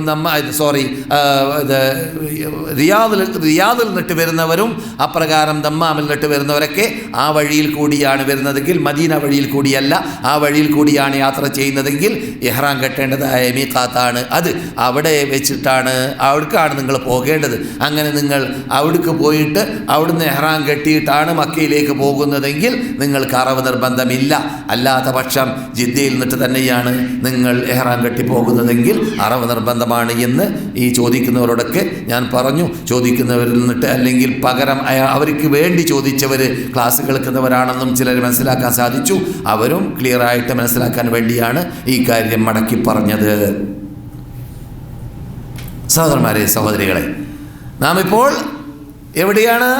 തക്ബീറത്തുൽ ഇഹ്റാം കെട്ടുന്ന വേളയിൽ മുഹാദാത്ത് എന്ന് പറഞ്ഞു, അഥവാ കാതിനോട് നേരിടുന്ന രൂപം, അല്ലെങ്കിലോ തോളിനോട് നേരിടുന്ന രൂപം. തോളിനോട് നേരിടുന്ന, 2 തോളിനോട് കൈ നേരിടുന്ന രൂപം. ഇങ്ങനെയുമാവാം ഇങ്ങനെയുമാവാം. മനസ്സിലായില്ലേ? അതേ സമയത്ത് കൈ വിടർത്തരുത്, കൈ പൂട്ടുക. തക്ബീറത്തുൽ ഇഹ്റാം ആരംഭിക്കുന്ന വേളയിൽ തക്ബീറത്തുൽ ഇഹ്റാം ആരംഭിക്കുന്ന ഇടം മുതൽക്ക് തന്നെ നോട്ടം സുജൂദിന്റെ ഭാഗത്തിലേക്കാക്കി മാറ്റുക. തക്ബീറത്തുൽ ഇഹ്റാം കേട്ടോ ഇങ്ങനെ നോക്കി ചെയ്യേണ്ടതല്ല. അല്ലാഹു അക്ബർ അങ്ങനെയല്ല. മനസ്സിലായില്ലേ? അല്ലാഹു അക്ബർ സുജൂദിലേക്കാണ്, സുജൂദ് ചെയ്യുന്ന സ്ഥലത്തേക്കാണ് നമ്മുടെ കണ്ണ് പോകേണ്ടത്. ആ സന്ദർഭം മുതൽ ആ സന്ദർഭം മുതൽ നാം നോക്കേണ്ടത് പിന്നെ സുജൂദ് ചെയ്യുന്നതായ സ്ഥലത്തെയാണ്. അപ്പോൾ നാം കൈ കൂട്ടുക. അപ്രകാരം തന്നെ കാതിൻ്റെ എതിരിലേക്കോ അല്ലെങ്കിൽ തോളിൻ്റെ എതിരിലേക്കോ, തോള് നിങ്ങൾ പറയാം, ആക്കി മാറ്റുക. ഇത് തക്ബീറത്തുൽ ഇഹ്റാം കെട്ടുന്ന രൂപത്തിൽ ഉണ്ടാവേണ്ട ശൈലിയാണ്. ഇനി തക്ബീറത്തുൽ ഇഹ്റാമിൻ്റെ കോലമോ അവിടെയും നാം പഠിക്കാത്ത, പലപ്പോഴും നിങ്ങളെക്കുറിച്ചല്ല, നമ്മൾ എന്നിട്ട് പലരും ശ്രദ്ധയിൽപ്പെടാത്തതുണ്ട്. അത് നാം പഠിക്കൽ അനിവാര്യമാണ്. ഒന്നിരിക്കലോ തക്ബീറത്തുൽ ഇഹ്റാം കെട്ടിയ ശേഷം കൈ കെട്ടുക, അല്ലെങ്കിൽ കൈ കെട്ടിയ ശേഷം തക്ബീറത്തുൽ ഇഹ്റാം ചൊല്ലുക, അല്ലെങ്കിൽ തക്ബീറോട് കൂടി കൈ കെട്ടുക എന്ന് പറഞ്ഞാൽ അല്ലാഹു അക്ബർ. ഈ 3 രൂപവും റസൂലുള്ളാഹി പഠിപ്പിച്ച ശരിയാണ്, ഹദീസിലുള്ളതാണ്, ആവാവുന്നതാണ്. അപ്പോൾ കൈ ഇങ്ങനെ നിർത്തിയിട്ട് അല്ലാഹു അക്ബർ ഇങ്ങനെ കെട്ടുക, അത് ഒരു രൂപമാണ്. അല്ലെങ്കിൽ അല്ലാഹു അക്ബർ എന്ന് കൈ കെട്ടിയ തക്ബീറത്തുൽ ഇഹ്റാം ചൊല്ലിയ ശേഷം കൈ കെട്ടുക. മൂന്നാമത്തത് അല്ലാഹു അക്ബർ തുടങ്ങിയിട മുതൽ കൈ കെട്ടാൻ ആരംഭിച്ച് അല്ലാഹു അക്ബർ അവസാനിപ്പിക്കുമ്പോൾ കൈ കെട്ടൽ അവസാനിക്കുക. മനസ്സിലായില്ലേ? ഈ 3 രൂപവും ആവാവുന്നതാണ്. റസൂലുള്ള പഠിപ്പിച്ച ശൈലി തന്നെയാണ്. അതാണ് ഇത്തിബാ കൊണ്ടുള്ള പ്രത്യേകത. ഇത്തിബാ റസൂലുള്ള കാട്ടിയതുപോലെ നമ്മുടെ നമസ്കാരത്തിൻ്റെ ശൈലികളിൽ നാം കാട്ടുമ്പോൾ ഹദീസിലുള്ള എല്ലാ ഇനങ്ങൾ ഹദീസ് സഹിയായി വരുമ്പോൾ ആ ഇനങ്ങളൊക്കെ നമ്മുടെ ജീവിതത്തിൽ നടപ്പാക്കാൻ പറ്റുക എന്ന പ്രത്യേകത നമുക്ക് ലഭിക്കുന്നു. അല്ലാത്ത പക്ഷം നാം കുടുസാകുന്നു നമ്മുടെ രീതി, അപ്പോൾ പ്രയാസപ്പെടുന്നു. അത് റസൂലുള്ള പഠിപ്പിക്കും പോലെ വസ്വാസ് ഉണ്ടാവരുത്. ഇനിയിപ്പോൾ ഈ വസ്വാസ് ഇല്ലാതിരിക്കാൻ വേണ്ടിയാണ് റസൂലുള്ള 3 കോലം പഠിപ്പിച്ചത്. അപ്പോൾ ഏത് കോലത്തിൽ നീ കെട്ടിയാൽ എന്തായി? നിന്റെ നിസ്കാരമായി മാറി. അപ്പോൾ വസ്വാസുള്ള ആളാണെങ്കിലോ ഇപ്പോൾ തക്ബീർ തുടങ്ങുമ്പോഴോ ഞാൻ പൊക്കിയപ്പോഴോ തക്ബീർ തുടങ്ങിയത്, ഇങ്ങനെ വസ്വാസ് ഇബ്ലീസ് ഇവിടെ വന്ന് സ്ഥലം പിടിക്കും. ഇബ്ലീസ് നമ്മിൽ കയറിക്കൂടി നമ്മുടെ നിസ്കാരത്തെ ഫസാദാക്കാതിരിക്കാൻ വേണ്ടിയാണ് 3 ശൈലിയും റസൂലുള്ള കാണിച്ചു തരുന്നത് എന്ന് നമുക്ക് മനസ്സിലാക്കാം. അപ്പോൾ നാം അങ്ങനെ തക്ബീറത്തുൽ ഇഹ്റാം ഈ 3 രൂപത്തിൽ ഏതൊരു രൂപം അംഗീകരിച്ചുകൊണ്ട് കൈ കെട്ടിയ ശേഷം പിന്നെയും അവിടെ നമുക്ക് പലരുടെയും ശ്രദ്ധയിൽപ്പെടാത്തതായ വിഷയം വരുന്നുണ്ട്. അതെന്താണ്? അവിടെ ആദ്യമായിട്ട് നാം ഫാത്തിഹ ഓതുന്നതിന് മുമ്പ് എന്ത് വേണം? ചെല്ലേണ്ട ചില കാര്യങ്ങളുണ്ട്. ഒന്നാമത് റസൂലുള്ളാഹി അബൂ ഹുറൈറ പറയാണ്, അലിയിൽ നിന്നിട്ടുകൊണ്ട് റിപ്പോർട്ട്, റസൂലുള്ള നിസ്കാരത്തിന് തക്ബീറത്തുൽ ഇഹ്റാം കെട്ടിയതിന് ശേഷം കുറേ സമയം ഒന്നും ശബ്ദം കേൾക്കുന്നില്ല, അടങ്ങുന്നു. റസൂലുള്ളാഹിനോട് ചോദിച്ചു അബൂ ഹുറൈറ, നിങ്ങൾ ഈ ഫാത്തിഹയ്ക്ക് മുമ്പ് എന്താ റസൂലെ പറയൽ? മനസ്സിലായില്ലേ? അപ്പോൾ റസൂലുള്ളാഹി സ്വല്ലല്ലാഹു അലൈഹി വസല്ലം പഠിപ്പിച്ചു കൊടുത്തു, അല്ലാഹുമ്മ ബഅദ് ബൈനി വബൈന ഖതായായ കമാ ബഅദത ബൈനൽ മശ്രിഖി വൽ മഗ്രിബ് اللهم نقني من الذنوب والخطايا كما ينقى الثوب الأبيض من الدنس اللهم اغسلني من خطاياي بالماء والثلج والبرد. ഇത് റസൂലുള്ളാഹിയോട് അബൂ ഹുറൈറയോട് റസൂലുള്ളാഹി സ്വല്ലല്ലാഹു അലൈഹി വസല്ലം പറഞ്ഞു കൊടുത്തതായ ഒരു ശൈലിയാണ്. അപ്പോൾ അതും ചെല്ലാം. അത് യഥാർത്ഥത്തിൽ സാന്ദർഭോചിതമായിട്ട് വളരെ ഫിറ്റാകുന്ന ഒരു പ്രാർത്ഥനയിൽ ഒന്നാണത്. എല്ലാം സാന്ദർഭോചിതമായിട്ട് ഫിറ്റാക്കുന്നത് തന്നെയാണ് റസൂൽ പഠിപ്പിച്ചതായതുകൊണ്ട് ഈ ദോഷങ്ങളിൽ നിന്നിട്ട് മുക്തനായി അള്ളാഹിനോട് സംസാരിക്കാൻ പോകുമ്പോൾ ശുദ്ധിയുള്ള ആളായി റബ്ബിനോട് സംസാരിക്കുന്ന വ്യക്തിയാവാൻ വേണ്ടി എൻ്റെ പാപങ്ങൾ നീ മുഴുവനായി കഴുകി ശുദ്ധീകരിക്കണമെന്ന ശൈലിയാണ് മയ്യത്തിന് വേണ്ടി നമസ്കരിക്കുന്ന വേളയിൽ നാം പ്രാർത്ഥിക്കുന്ന പ്രാർത്ഥനയിലുണ്ടല്ലോ. ആ പ്രാർത്ഥനയുടെ ഒരു ശൈലിയാണ് ഞാൻ ഈ കേൾപ്പിച്ചത്. അത് മനഃപ്പാഠമുള്ളുണ്ടെങ്കിൽ അത് ചെല്ലുക. ഇനി മനഃപ്പാഠമുള്ളത് സുബ്ഹാനക്കല്ലാഹുമ്മ വബിഹംദിക വതബാറക ഇസ്മുക വതആല ജദ്ദുക വലാ ഇലാഹ ഗൈറുക എന്നാണെങ്കിലോ അതും ഉത്തമമാണ്. അതും ചെല്ലാൻ പറ്റുമെങ്കിൽ അങ്ങനെയും ചെല്ലാം. അതാണ് അധികവും ഹംബലി മദ്ഹബുമായി ബന്ധപ്പെട്ട് സൗദി അറേബ്യയിലും അതിൻ്റെ പരിസരത്തിലും ജീവിക്കുന്ന പണ്ഡിതന്മാർ പഠിപ്പിക്കുന്നതും ചെല്ലുന്നതുമായ പ്രാർത്ഥന. അതും ചെല്ലുന്നതുകൊണ്ട് വിരോധമില്ല. അപ്രകാരം തന്നെ അലി റിപ്പോർട്ട് ചെയ്യുന്ന ഇതെല്ലാം സഹീൽ തന്നെ ഉള്ളതാണ്. അലി റിപ്പോർട്ട് ചെയ്യുന്നതായ ആ ഹദീസ്, ആ പ്രാർത്ഥന വളരെ നീണ്ടതാണ്. അതിൽ ഷോർട്ടായതാണ് കേരളക്കാർ അംഗീകരിച്ചത്. അഥവാ അവരിൽ നിന്നുള്ള ഷാഫി മദ്ഹബിലൂടെ അവർ പഠിച്ചവരാണെങ്കിൽ പഠിച്ചു വെച്ചത് അതേതാണ്? വജ്ജഹ്തു വജ്ഹിയ ലില്ലദി ഫത്തറസ് സമാവാതി വൽ അർള ഹനീഫൻ മുസ്ലിമൻ വമാ അന മിനൽ മുശ്രിക്കീൻ ഇന്ന സലാത്തി വനുസുകി വമഹ്യായ വമമാതി ലില്ലാഹി റബ്ബിൽ ആലമീൻ ലാ ശരീക ലഹു വബിദാലിക ഉമിർതു വഅന അവ്വലുൽ മുസ്ലിമീൻ അല്ലെങ്കിൽ വഅന മിനൽ മുസ്ലിമീൻ എന്നതായ പ്രാർത്ഥനയും നമുക്ക് ഇഫ്തിതാഹിൻ്റെ പ്രാർത്ഥനയായി പ്രാർത്ഥിക്കാം. ഇനി നാം നമസ്കാരത്തിൽ പ്രവേശിച്ചു, തക്ബീറത്തുൽ ഇഹ്റാം കെട്ടിക്കഴിഞ്ഞു. അപ്പോൾ ഇമാം റുക്കൂയിലേക്ക് പോകാൻ അടുത്തിരിക്കുകയാണ്. ആ സന്ദർഭത്തിൽ എന്ത് വേണം? ആ സന്ദർഭത്തിൽ ഇതൊക്കെ സുന്നത്തായതുകൊണ്ട് തന്നെ അവൻ കഴിവിൻ്റെ പരമാവധി ഫാത്തിഹ ആരംഭിക്കുക. എന്നിട്ട് ഫാത്തിഹ കഴിവിൻ്റെ പരമാവധി ഓതാൻ വേണ്ടി പരിശ്രമിക്കുക. എത്ര കണ്ട് അവൻ ഓതിക്കഴിയുന്നു, ആ ഓതിക്കഴിയുമ്പോൾ ഇമാം റുക്കൂ ചെയ്യുന്നുണ്ടെങ്കിൽ അവിടെ നിന്ന് സ്റ്റോപ്പ് ചെയ്തുകൊണ്ട് ഇമാമിൻ്റെ വേക്കിൽ അണിനിരക്കുകയും ചെയ്യുക, അഥവാ റുക്കൂ ചെയ്യുകയും ചെയ്യുക. എന്നാൽ അവൻ്റെ പേര് മസ്ബൂഖി എന്നാണ്, അഥവാ പരിപൂർണമായി റക്അത്ത് കിട്ടാത്തവൻ എന്നാണ്. അത് കാരണത്താൽ തന്നെ പരിപൂർണമായി റക്അത്ത് ആദ്യത്തെ റക്അത്തിന് മാത്രമാണ് അത് ബാധകം. അങ്ങനെ പരിപൂർണമായി റക്അത്ത് കിട്ടാത്തതായ മസ്ബൂഖായ മനുഷ്യൻ്റെ ആ ഫാത്തിഹ, അവൻ്റെ ആ ഫാത്തിഹയുടെ ഭാഗം അത് എല്ലാവരും ഓതേണ്ടതാണ്. ഫാത്തിഹ എന്നതോടൊപ്പം ആ ഫാത്തിഹയുടെ ഭാഗം ഇമാമ് ചുമക്കും എന്നതാണ് ഫുഖഹാക്കളുടെ തീരുമാനം. അവരുടെ പോക്കറ്റ് എന്നല്ല. അബൂബക്കറുടെ ഹദീസിൽ നിന്നിട്ട് നാം പഠിച്ചതായ ശൈലിയാണ്. റസൂലുള്ളാഹി സ്വല്ലല്ലാഹു അലൈഹി വസല്ലമിൻ്റെ മുമ്പിൽ കൂടി ഒരു വ്യക്തി വന്നിട്ട് ഓടി ആ റുക്കൂഇൽ പങ്കെടുക്കാൻ വേണ്ടി പരിശ്രമിച്ചതായ വേളയിൽ റസൂലുള്ളാഹി സ്വല്ലല്ലാഹു അലൈഹി വസല്ലം സാദക്കല്ലാഹു ഹിർസ വലാ തഉദ്, നിന്റെ ഈ അത്യാഗ്രഹമുണ്ടല്ലോ, ഈ അത്യാഗ്രഹം അള്ളാഹു നന്മയിൽ നിനക്കല്ല വർദ്ധിപ്പിച്ച് തരട്ടെ, പക്ഷേ ഈ രൂപം നീ ഇനി കൈക്കൊള്ളരുത് എന്ന് റസൂലുള്ളാഹി ആ സഹാബിയോട് പറയുകയുണ്ടായി. അതങ്ങനെ പറഞ്ഞെങ്കിലും ഇന്ന് വരെ അത് നിർത്തിയിട്ടില്ല. റസൂലുള്ളാഹി പണ്ടേ അത് പറഞ്ഞു വിട്ടിരിക്കുകയാണ്. പക്ഷേ നാം ആ നിസ്കാരം നീണ്ടുപോകരുത്, കൂടുതൽ അള്ളാഹിന്റെ മുമ്പിൽ നിന്ന് പോകരുത് എന്നതുകൊണ്ടോ എന്താണെന്നറിയില്ല, അള്ളാഹു അലം, പെട്ടെന്ന് ആ റുക്കു എങ്ങനെയെങ്കിലും കിട്ടിയാലേ തീരൂ. ഞാൻ ഈ സാധുവിൻ്റെ ചെറിയ അറിവ് കൊണ്ടുള്ള ശൈലിയിൽ പറയാറുണ്ട്, നാം ആ രൂപത്തിൽ കാട്ടുമ്പോൾ ഒന്നാമതായി നാം മനസ്സിലാക്കണം, ഉഖൂഫി എന്ന് പറയുന്ന ഒരു ഫർള് അവിടെയുണ്ട്. ആ ഫർള് നഷ്ടപ്പെടുന്നു. ഉഖൂഫി എന്നൊരു ഫർളുണ്ട് അല്ലേ?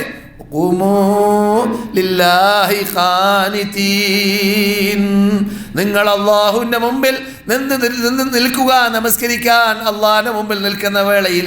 അതുകൊണ്ട് തന്നെ സഹാബാക്കൾ ഹദീസിന്റെ സഹായത്തോടുകൂടി പറയുകയാണ്, ആർക്കെങ്കിലും നിസ്കരിക്കാൻ വേണ്ടി നിൽക്കാൻ പറ്റിയില്ലെങ്കിൽ, അവന് സാധ്യതയില്ലെങ്കിൽ, അവൻ രോഗിയാണെങ്കിൽ, അവൻ ഫർദ് നമസ്കാരമാണെങ്കിൽ അവൻ ഇരിക്കുന്നത് കൊണ്ട് വിരോധമില്ല.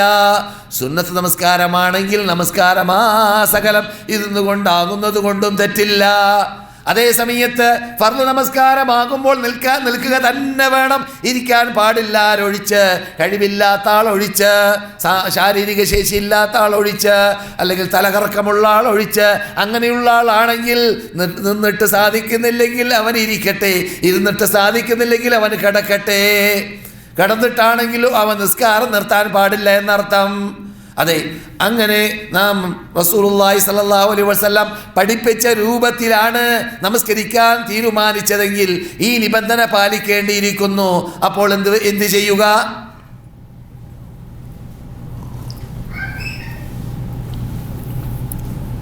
ആദ്യം ഒരു രൂപം നാം പഠിച്ചു. അതിൽ വജ്ജഹ്തു ഓതേണ്ടതായ വജ്ജഹ്തു എന്ന ആ പ്രാർത്ഥന പ്രാർത്ഥിക്കാമെന്നും, അതിനു മുമ്പത്തത് അല്ലാഹുമ്മ ബഅദ് ബൈനി വബൈന ഖതായ എന്ന പ്രാർത്ഥന പ്രാർത്ഥിക്കാമെന്നും, മൂന്നാമത്തെ രൂപം പിന്നെന്താണ് നാം പഠിച്ചത്? സുബ്ഹാനക അല്ലാഹുമ്മ ബിഹംദിക വതബാറക സ്മുക. എന്നാൽ ചില പണ്ഡിതന്മാർക്ക്, ഞാൻ പണ്ഡിതന്മാരെന്ന് പറയുമ്പോൾ നമ്മളെ പോലത്തതായ സാധാരണക്കാരെ കുറിച്ചല്ല പണ്ഡിതന്മാരെന്ന് പറയുന്നത്, പണ്ഡിതന്മാർ തന്നെ ഇമാമുകൾ, നമ്മുടെ ഇമാമുകൾക്ക് ഉള്ള അഭിപ്രായത്തിൽ കാണാവുന്നതാണ്. അതും പരിഗണിക്കണമെങ്കിൽ പരിഗണിക്കാം. എന്ത്? പകൽ നമസ്കാരം ആണെങ്കിൽ അല്ലാഹുമ്മ ബഅദ് ബൈനി വബൈന ഖതായായ എന്ന പ്രാർത്ഥന പ്രാർത്ഥിക്കട്ടെ. രാത്രി നമസ്കാരമാണെങ്കിൽ സുബ്ഹാനക അല്ലാഹുമ്മ വബിഹംദിക എന്ന പ്രാർത്ഥന പ്രാർത്ഥിക്കട്ടെ. രാത്രിയും പകലിലും എല്ലാം ഓതാൻ പറ്റുന്ന പ്രാർത്ഥനയാണ് എന്ത്? വജ്ജഹ്തു വജ്ഹിയ ലില്ലദി. ഇങ്ങനെ മൂന്ന് രൂപത്തിൽ വേർതിരിച്ചവരും കൂട്ടത്തിലുണ്ട്. എന്നാൽ ഞാൻ പറയട്ടെ, എല്ലാവർക്കും എളുപ്പമാവാൻ വേണ്ടി ഏതാണ് നിസ്കാരത്തിന് തുടങ്ങിയ സമയത്ത്, ആരംഭിച്ച സമയത്ത് നിങ്ങളുടെ തൊള്ളയിൽ വന്നത് അത് ഓതുക. മനപ്പാടമുള്ളത് ഏതായിരുന്നാലും വിരോധമില്ല. എല്ലാം റസൂൽ പഠിപ്പിച്ചത് തന്നെയാണ്. എല്ലാം നമസ്കരിക്കുമ്പോൾ ഇഫ്തിതാഹിൻ്റെ പ്രാർത്ഥനയായി പ്രാർത്ഥിക്കാൻ പറ്റുന്നതാണ്. അപ്പോൾ ഉഖൂഫ് നഷ്ടപ്പെടുന്നു. പിന്നെ ഏതാണ് ഉഖൂഫിന് മുമ്പ്? ചില ആൾക്കാർ തക്ബീറത്തുൽ ഇഹ്റാമിനെ പരിഗണിക്കാതിരിക്കുന്നു. ഈ തക്ബീറത്തുൽ ഇഹ്റാം ഉണ്ടല്ലോ, തക്ബീറത്തുൽ ഇഹ്റാം നഷ്ടപ്പെടുന്നു. നീ നേരെ പോയിട്ട് റുക്കൂയിലേക്കാണ് പോകുന്നതെങ്കിൽ ചെയ്യരുത്. ആര് ചെയ്താലും അത് നിങ്ങൾ ചെയ്യരുത്.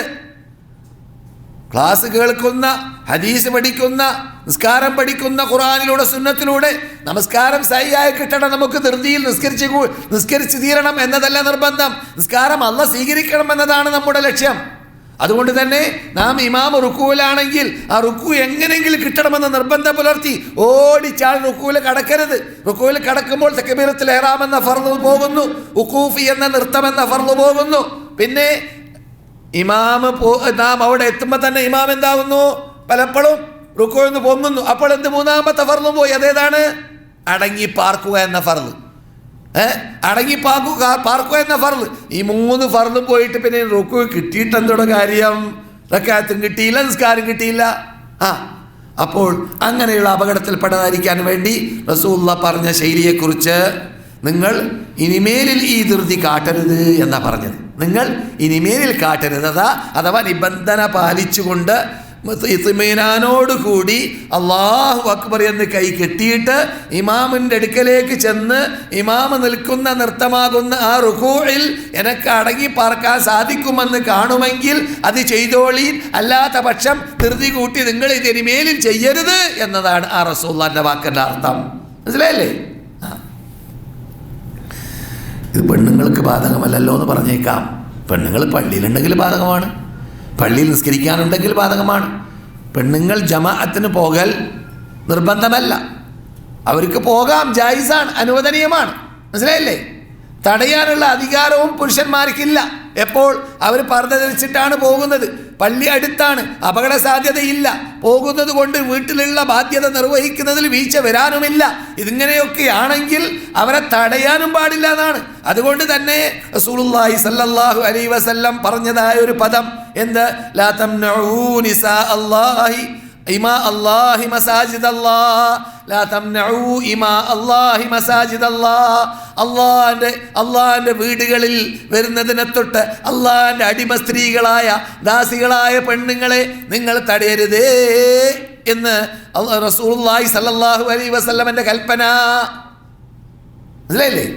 ഈ കൽപ്പന മഹാനായ ഇബ്നു ഉമർ റിപ്പോർട്ട് ചെയ്തപ്പോൾ ഇബ്നു ഉമറിന്റെ കുട്ടികളെ കൂട്ടത്തിൽ റസൂലുള്ളാഹിനെ കാണാത്ത മക്കളുണ്ട്. ഇബ്നു ഉമർ തന്നെ ചെറിയ ആളാണ്, ഇബ്നു ഉമർ തന്നെ ചെറിയ സഹാബിയാണ്. പിന്നെ മക്കളെ കാര്യം പറഞ്ഞറിയിക്കേണ്ടതില്ലല്ലോ. അപ്പോൾ മക്കളുടെ കൂട്ടത്തിൽ റസൂലുള്ളാഹിനെ കാണാത്തതായ ഒരു കുട്ടിയുണ്ട്. അദ്ദേഹത്തിൻ്റെ പേര് ബിലാൽ എന്നാണ്.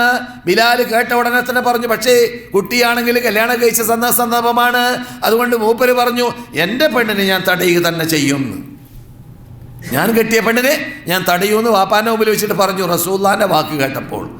മനസ്സിലായില്ലേ? അയാൾ സഹാബിയല്ല, സഹാബാക്കൾ എന്നിട്ട് അങ്ങനെയുള്ള വാക്കുകൾ വരില്ല കേട്ടാ, സഹാബിയല്ല. പക്ഷേ ഇത് കേട്ട മാത്രയിൽ ഇബ്നു ഉമർ ദഹിക്കാനോ? എനിക്ക് നിങ്ങൾക്ക് ദഹിക്കാൻ പറ്റിയില്ല അല്ലേ? പിന്നെ ഇബ്നു ഉമർ എങ്ങനെ ദഹിക്കുക? ഇബ്നു ഉമർ എന്ന് പറഞ്ഞാൽ സുന്നത്ത് കൃത്യമായിട്ട് നടപ്പാക്കണമെന്ന് നിർബന്ധമുള്ള ആളാണ്. മനസ്സിലായില്ലേ? റസൂൽ ചെയ്തതുപോലെ ചെയ്യണം. ഒരു പ്രാവശ്യം മാത്രമാണ് മൂപ്പരുടെ ജീവിതത്തിൽ റസൂലുള്ളാഹിയിൽ നിന്നിട്ട് കാണാത്ത രൂപത്തിൽ ഉസ്മാൻ ഇബ്നു അഫ്ഫാന്റെ ഗവേഷണത്തിന്റെ പിന്നിൽ അദ്ദേഹം അണിനിരന്നത്. എന്തിന്റെ പേരിൽ? ഇബ്നു ഉമർ അവിടെ പരിഗണിച്ചത് ഐക്യത്തിനാണ്. അതുകൊണ്ട് അനൈക്യമുണ്ടാവരുത് എന്ന നിർബന്ധ കാരണത്താൽ റസൂലുള്ളാഹി മരിച്ചു, അബൂബക്കർ മരിച്ചു, ഉമർ മരിച്ചു.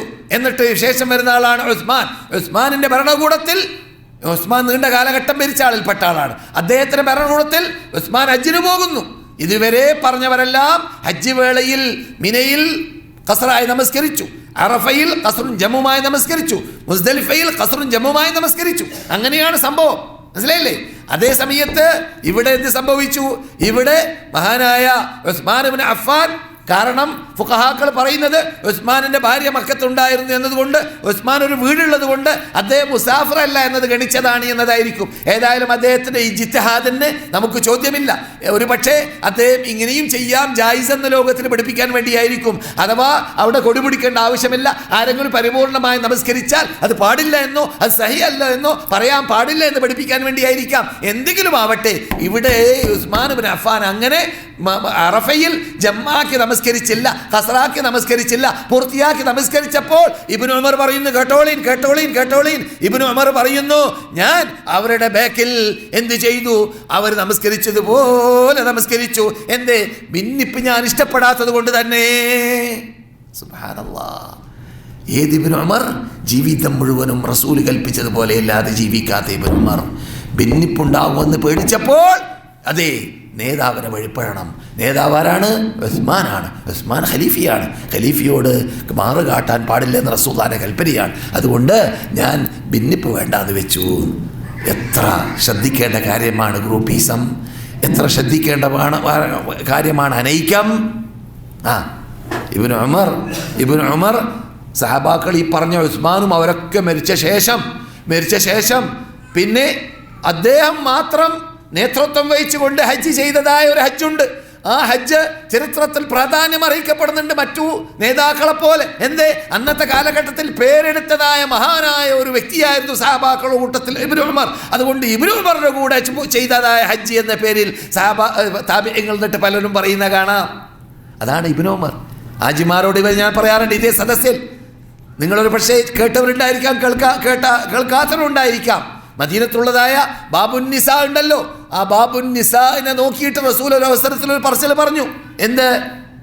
സ്ത്രീകള് നിസ്കരിക്കാൻ വന്നവർ ബാക്കിൽ നിന്ന് പോകുമ്പോൾ പുരുഷന്മാരും അതേ വാതിൽ കൂടി പോകേണ്ടതായ ഒരു നിർബന്ധിതാവസ്ഥ ഉണ്ടാകുന്നത് കൊണ്ട് ആ ബാബുന്നിസ ഇപ്പോഴുള്ള സ്ഥലത്തോട് യോജിച്ചിട്ടാണ് ആ ബാബ്, ഇപ്പോഴുള്ള വാതിലിന് തൊട്ടിട്ടാണ്. ഇപ്പോഴുള്ള ബാബ് കുറച്ച് പുറത്താണെങ്കിലും അതിൻ്റെ അകത്താണ് അല്പം ആ വാതിൽ നോക്കിയിട്ട് റസൂലുള്ളാഹി പറയുകയുണ്ടായി, ഇബ്നു ഉമർ കേൾക്കുന്നുണ്ട്. എന്ത്? ഈ വാതിൽ സ്ത്രീകൾക്കുള്ളതായി മാത്രം മാറുകയാണെങ്കിൽ നന്നായിരുന്നു. സ്ത്രീകൾക്ക് മാത്രം. ഈ വാക്ക് കേട്ട ശേഷം ഇബ്നു ഉമർ പിന്നെ ആ വാതിൽ കൂടി കടന്നതേ ഇല്ല എന്നാണ്. മരണം വരെ മൂപ്പര് പിന്നെ ആ വാതിൽ കൂടി പുറത്തു പോയിട്ടില്ല. എന്തേ? റസൂലുള്ളാഹി പെണ്ണുങ്ങൾക്ക് എന്ന് പറഞ്ഞത് പെണ്ണുക്കായിക്കോട്ടെ, ഞാൻ പോകില്ല. കണ്ടില്ലേ? അത്രയും സൂക്ഷ്മത, അത്രയും കൃത്യനിഷ്ഠത സുന്നത്ത് നടപ്പാക്കുന്ന കാര്യത്തിൽ. നമ്മുടെയൊക്കെ സ്ഥിതി എന്താണ്? ഞാൻ ഹാജിമാരോട് പറയാനുള്ളത് പോലെ നമുക്കൊക്കെ ഇത് കേൾക്കുമ്പോൾ ലജ്ജ തോന്നാണല്ലേ, നാണം തോന്നാണ്. നമ്മൾക്കൊക്കെ മദീനയിൽ താമസിച്ച ആൾ, മക്കയിൽ താമസിച്ച ആൾ, ഹജ്ജ് ചെയ്ത ആളെന്നൊക്കെ പറയാൻ നമുക്ക് ധൈര്യം തോന്നില്ല. അല്ലാഹ് കാത്തുരക്ഷിക്കട്ടെ, അല്ലാഹ് നമുക്ക് പുറത്തരട്ടെ, അല്ലാഹ് നമുക്ക് മാഫി ചെയ്യട്ടെ, അല്ലാഹ് നമ്മെ അനുഗ്രഹിക്കട്ടെ. അതെ, സമയം വളരെ അതിക്രമിച്ചിട്ടുണ്ട്, തുടങ്ങാൻ താമസിച്ചിട്ടുണ്ട്. എങ്കിലും നിങ്ങൾ ഭാവിയിൽ ഇൻഷാ അല്ലാഹ് ഞാനടക്കമുള്ള നാം പരിഗണിച്ചുകൊണ്ട് ഒന്നാമതായി ശ്രദ്ധിക്കേണ്ടത്, നമ്മുടെ ക്ലാസ് മെമ്പർമാരിൽ തന്നെ പലരും ഇവിടെ വരുന്നവർ വരാതിരിക്കുന്നുണ്ട്. പുതുതായിട്ട് വന്നവർ പിന്നെ കാണാറുമില്ല. അത് ഉച്ചക്കത്തെ ക്ലാസ്സിൽ പ്രത്യേകം അനുഭവപ്പെടാറുണ്ട്. അവിടെയൊക്കെ പ്രവർത്തനം നിങ്ങളെപ്പോലത്തവരുടെ അനിവാര്യമാണ്. ഇതിനു മുമ്പ് ജീവിച്ചവരൊക്കെ ഇവിടെ പ്രവർത്തിച്ചിട്ടുണ്ട്, അതുകൊണ്ടാണ് ക്ലാസ്സുകൾ വിജയിച്ചത്. നിങ്ങളും പ്രവർത്തിക്കുന്നില്ല എന്നതല്ല, പക്ഷേ നിങ്ങളെ പ്രേരിപ്പിക്കാൻ വേണ്ടി പറയുന്ന ശൈലിയാണ്. പുതുമുഖങ്ങളെ നിങ്ങൾ കൊണ്ടുവരിക, അല്ലെങ്കിൽ നിങ്ങൾ കൊണ്ടുവന്നവരോ അല്ലാത്തവരോ ആയ പുതുമുഖങ്ങളെ സദസ്സിൽ കണ്ടാൽ അവരെ പിടികൂടുക, എന്നിട്ട് അവരുടെ നമ്പർ വാങ്ങിയിട്ട് വെക്കുക, എന്നിട്ട് പിറ്റേത്തെ ക്ലാസ് ആകുമ്പോൾ അവരെ കണ്ടില്ലെങ്കിൽ ഉണർത്തുക. ഇതൊക്കെ നിങ്ങൾക്ക് ചെയ്യാൻ പറ്റുന്ന ഒരു സേവനമാണ്. അതൊക്കെ നിങ്ങൾ ചെയ്തു കഴിഞ്ഞാൽ നിങ്ങൾക്ക് ഇതൊക്കെയാണ് പരലോകത്ത് ലഭിക്കുക, ഖബറിൽ ലഭിക്കുക. അവിടെയൊക്കെ നിങ്ങൾക്ക് ആസ്വദിക്കാൻ സാധിക്കും. ഇങ്ങനെയുള്ള അമലുകളിലൂടെ അള്ളാഹിൻ്റെ മതത്തെക്കുറിച്ച് ശ്രദ്ധിക്കുക, അള്ളാഹിൻ്റെ മതത്തെ പ്രചരിപ്പിക്കാൻ വേണ്ടി ശ്രദ്ധിക്കുക. അള്ളാഹുവിൻ്റെ ഈ ഖുർആനും സുന്നത്തും ജനങ്ങളിലേക്ക് എത്തിച്ചു കൊടുക്കുന്ന കാര്യത്തിൽ പങ്കാളിയാവാൻ വേണ്ടി പാടുപെടുക. ഇതൊക്കെ നേട്ടമാണ്, അഭിമാനമാണ്, അന്തസ്സുള്ള ജീവിതമാണ്. ഇങ്ങനെ ചെയ്യുന്നവർക്ക് ജീവിക്കാൻ സാധിക്കുക. അള്ളാഹ് അതിന് നമുക്ക് ഏവർക്കും തൗഫീക്ക് നൽകട്ടെ, ആത്മാർത്ഥം നൽകട്ടെ. നാം ഇപ്പോൾ എവിടെയാണ്?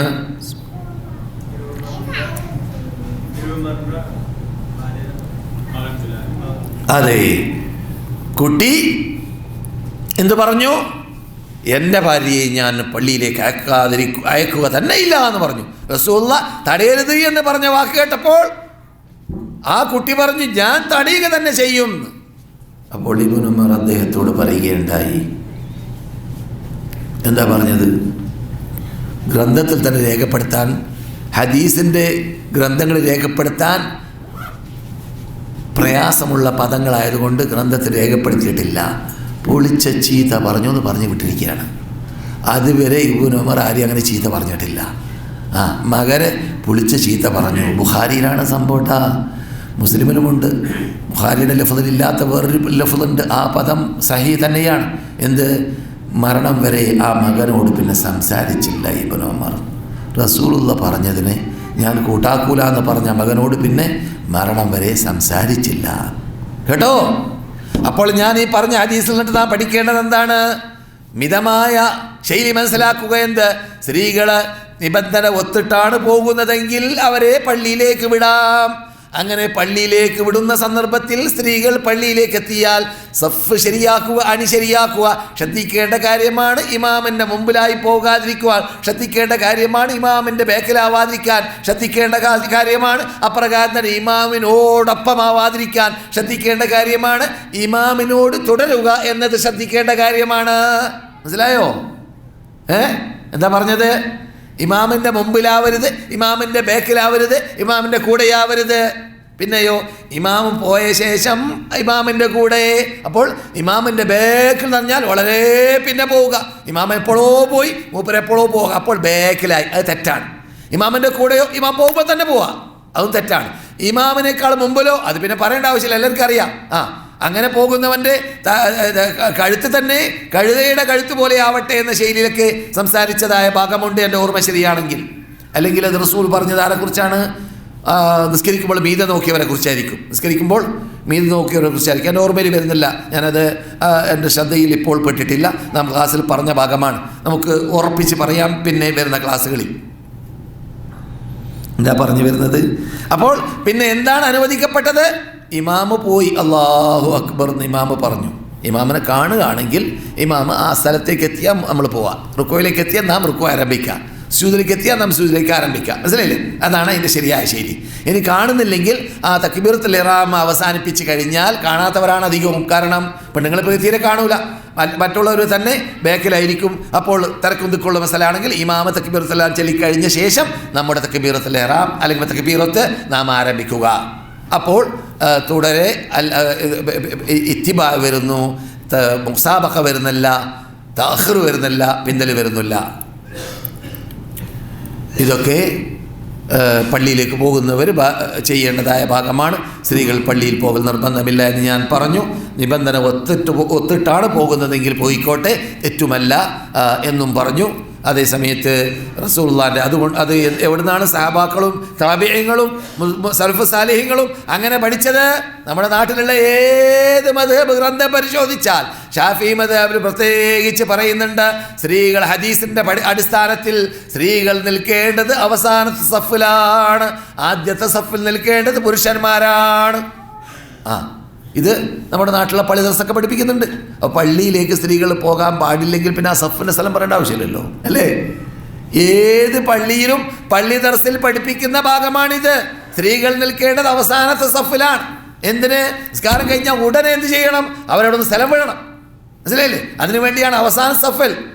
അതൊന്ന്. രണ്ടാമത്, സ്ത്രീകൾ പുരുഷന്മാരുമായിട്ട് ഇടകലർന്നിട്ടാവാൻ പാടുള്ളതല്ല, മിശ്രമാവാൻ പാടുള്ളതല്ല. അവരുടെ സഫ് വേറെ, പുരുഷന്മാരുടെ സഫ് വേറെ. അപ്പോൾ സ്ത്രീകളുടെ സഫ് അവസാനം അപ്പോൾ വിട്ടു നിന്നിട്ടാണ് എന്നർത്ഥം.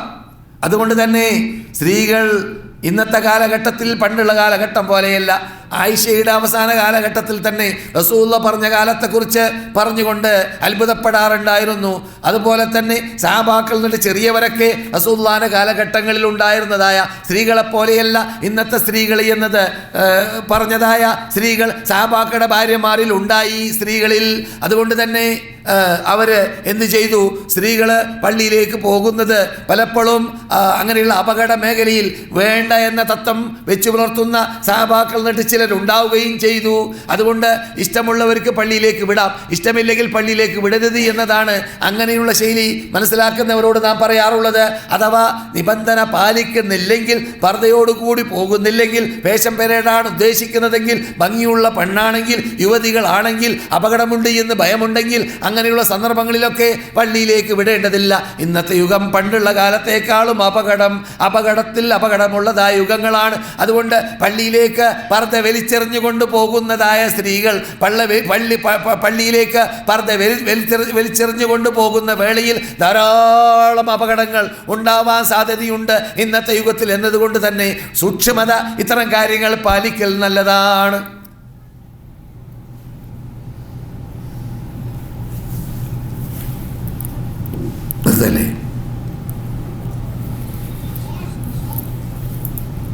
അപ്പോൾ നാം ഇപ്പോൾ എന്ത് ചെയ്തു?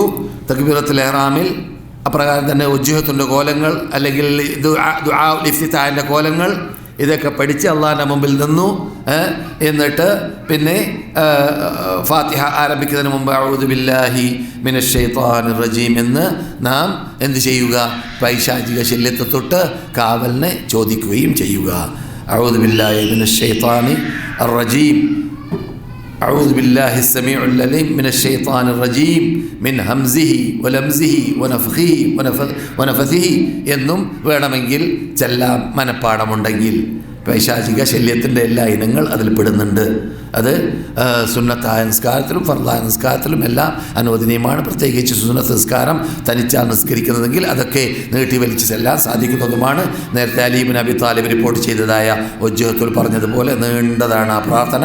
അതും മനപ്പാടമുള്ളവർക്ക് അത് എന്ത് ചെയ്യാം? ചെല്ലുന്നതുമാണ്. ഇനി ശേഷിക്കുന്നതായ കാര്യങ്ങൾ ഇത്തരം വിഷയങ്ങൾ ചർച്ച ചെയ്യുന്നതായ ക്ലാസ് വരുമ്പോൾ അന്നത്തെ ക്ലാസ്സിൽ വിശദീകരിക്കാൻ നമുക്ക് അള്ളാഹു തൗഫീഖ് നൽകട്ടെ. ഇതുവരെ പറഞ്ഞതിനെ ഒരു സൽക്കർമ്മമായി അള്ളാഹു നമ്മിൽ നിന്നിട്ട് സ്വീകരിക്കട്ടെ. തെറ്റുകൾ, കുറ്റങ്ങൾ, കുറവുകൾ, വീഴ്ചകൾ വന്നു പോയിട്ടുണ്ടെങ്കിൽ അള്ളാഹു നമുക്ക് മാഫ് ചെയ്ത് തരുമാറാകട്ടെ.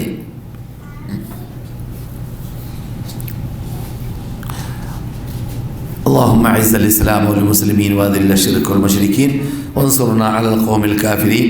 اللهم من أرادنا وأراد الإسلام والمسلمين وأراد بلاد الحرمين وأراد قادة بلاد الحرمين سوءا اللهم فاشغله في نفسه وجعل تدميره يا رب العالمين.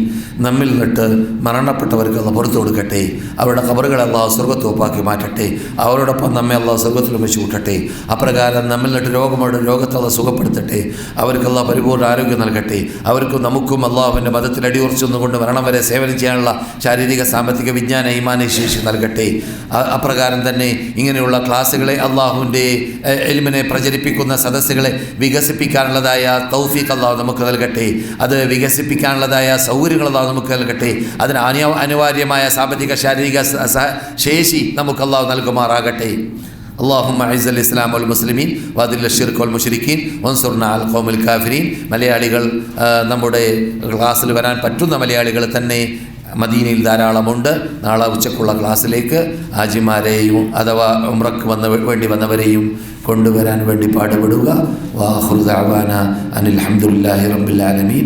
അല്ലാഹുവേ, ഞങ്ങൾക്കും ഞങ്ങളുടെ സന്താനങ്ങളെ ഇസ്ലാമിക ശിക്ഷണം നൽകിക്കൊണ്ട് വളർത്താൻ ഞങ്ങൾക്ക് എല്ലാവർക്കും നീ തൗഫീഖ് നൽകണേ രക്ഷിതാവേ, നൽകണേ രക്ഷിതാവേ, നൽകണേ രക്ഷിതാവേ.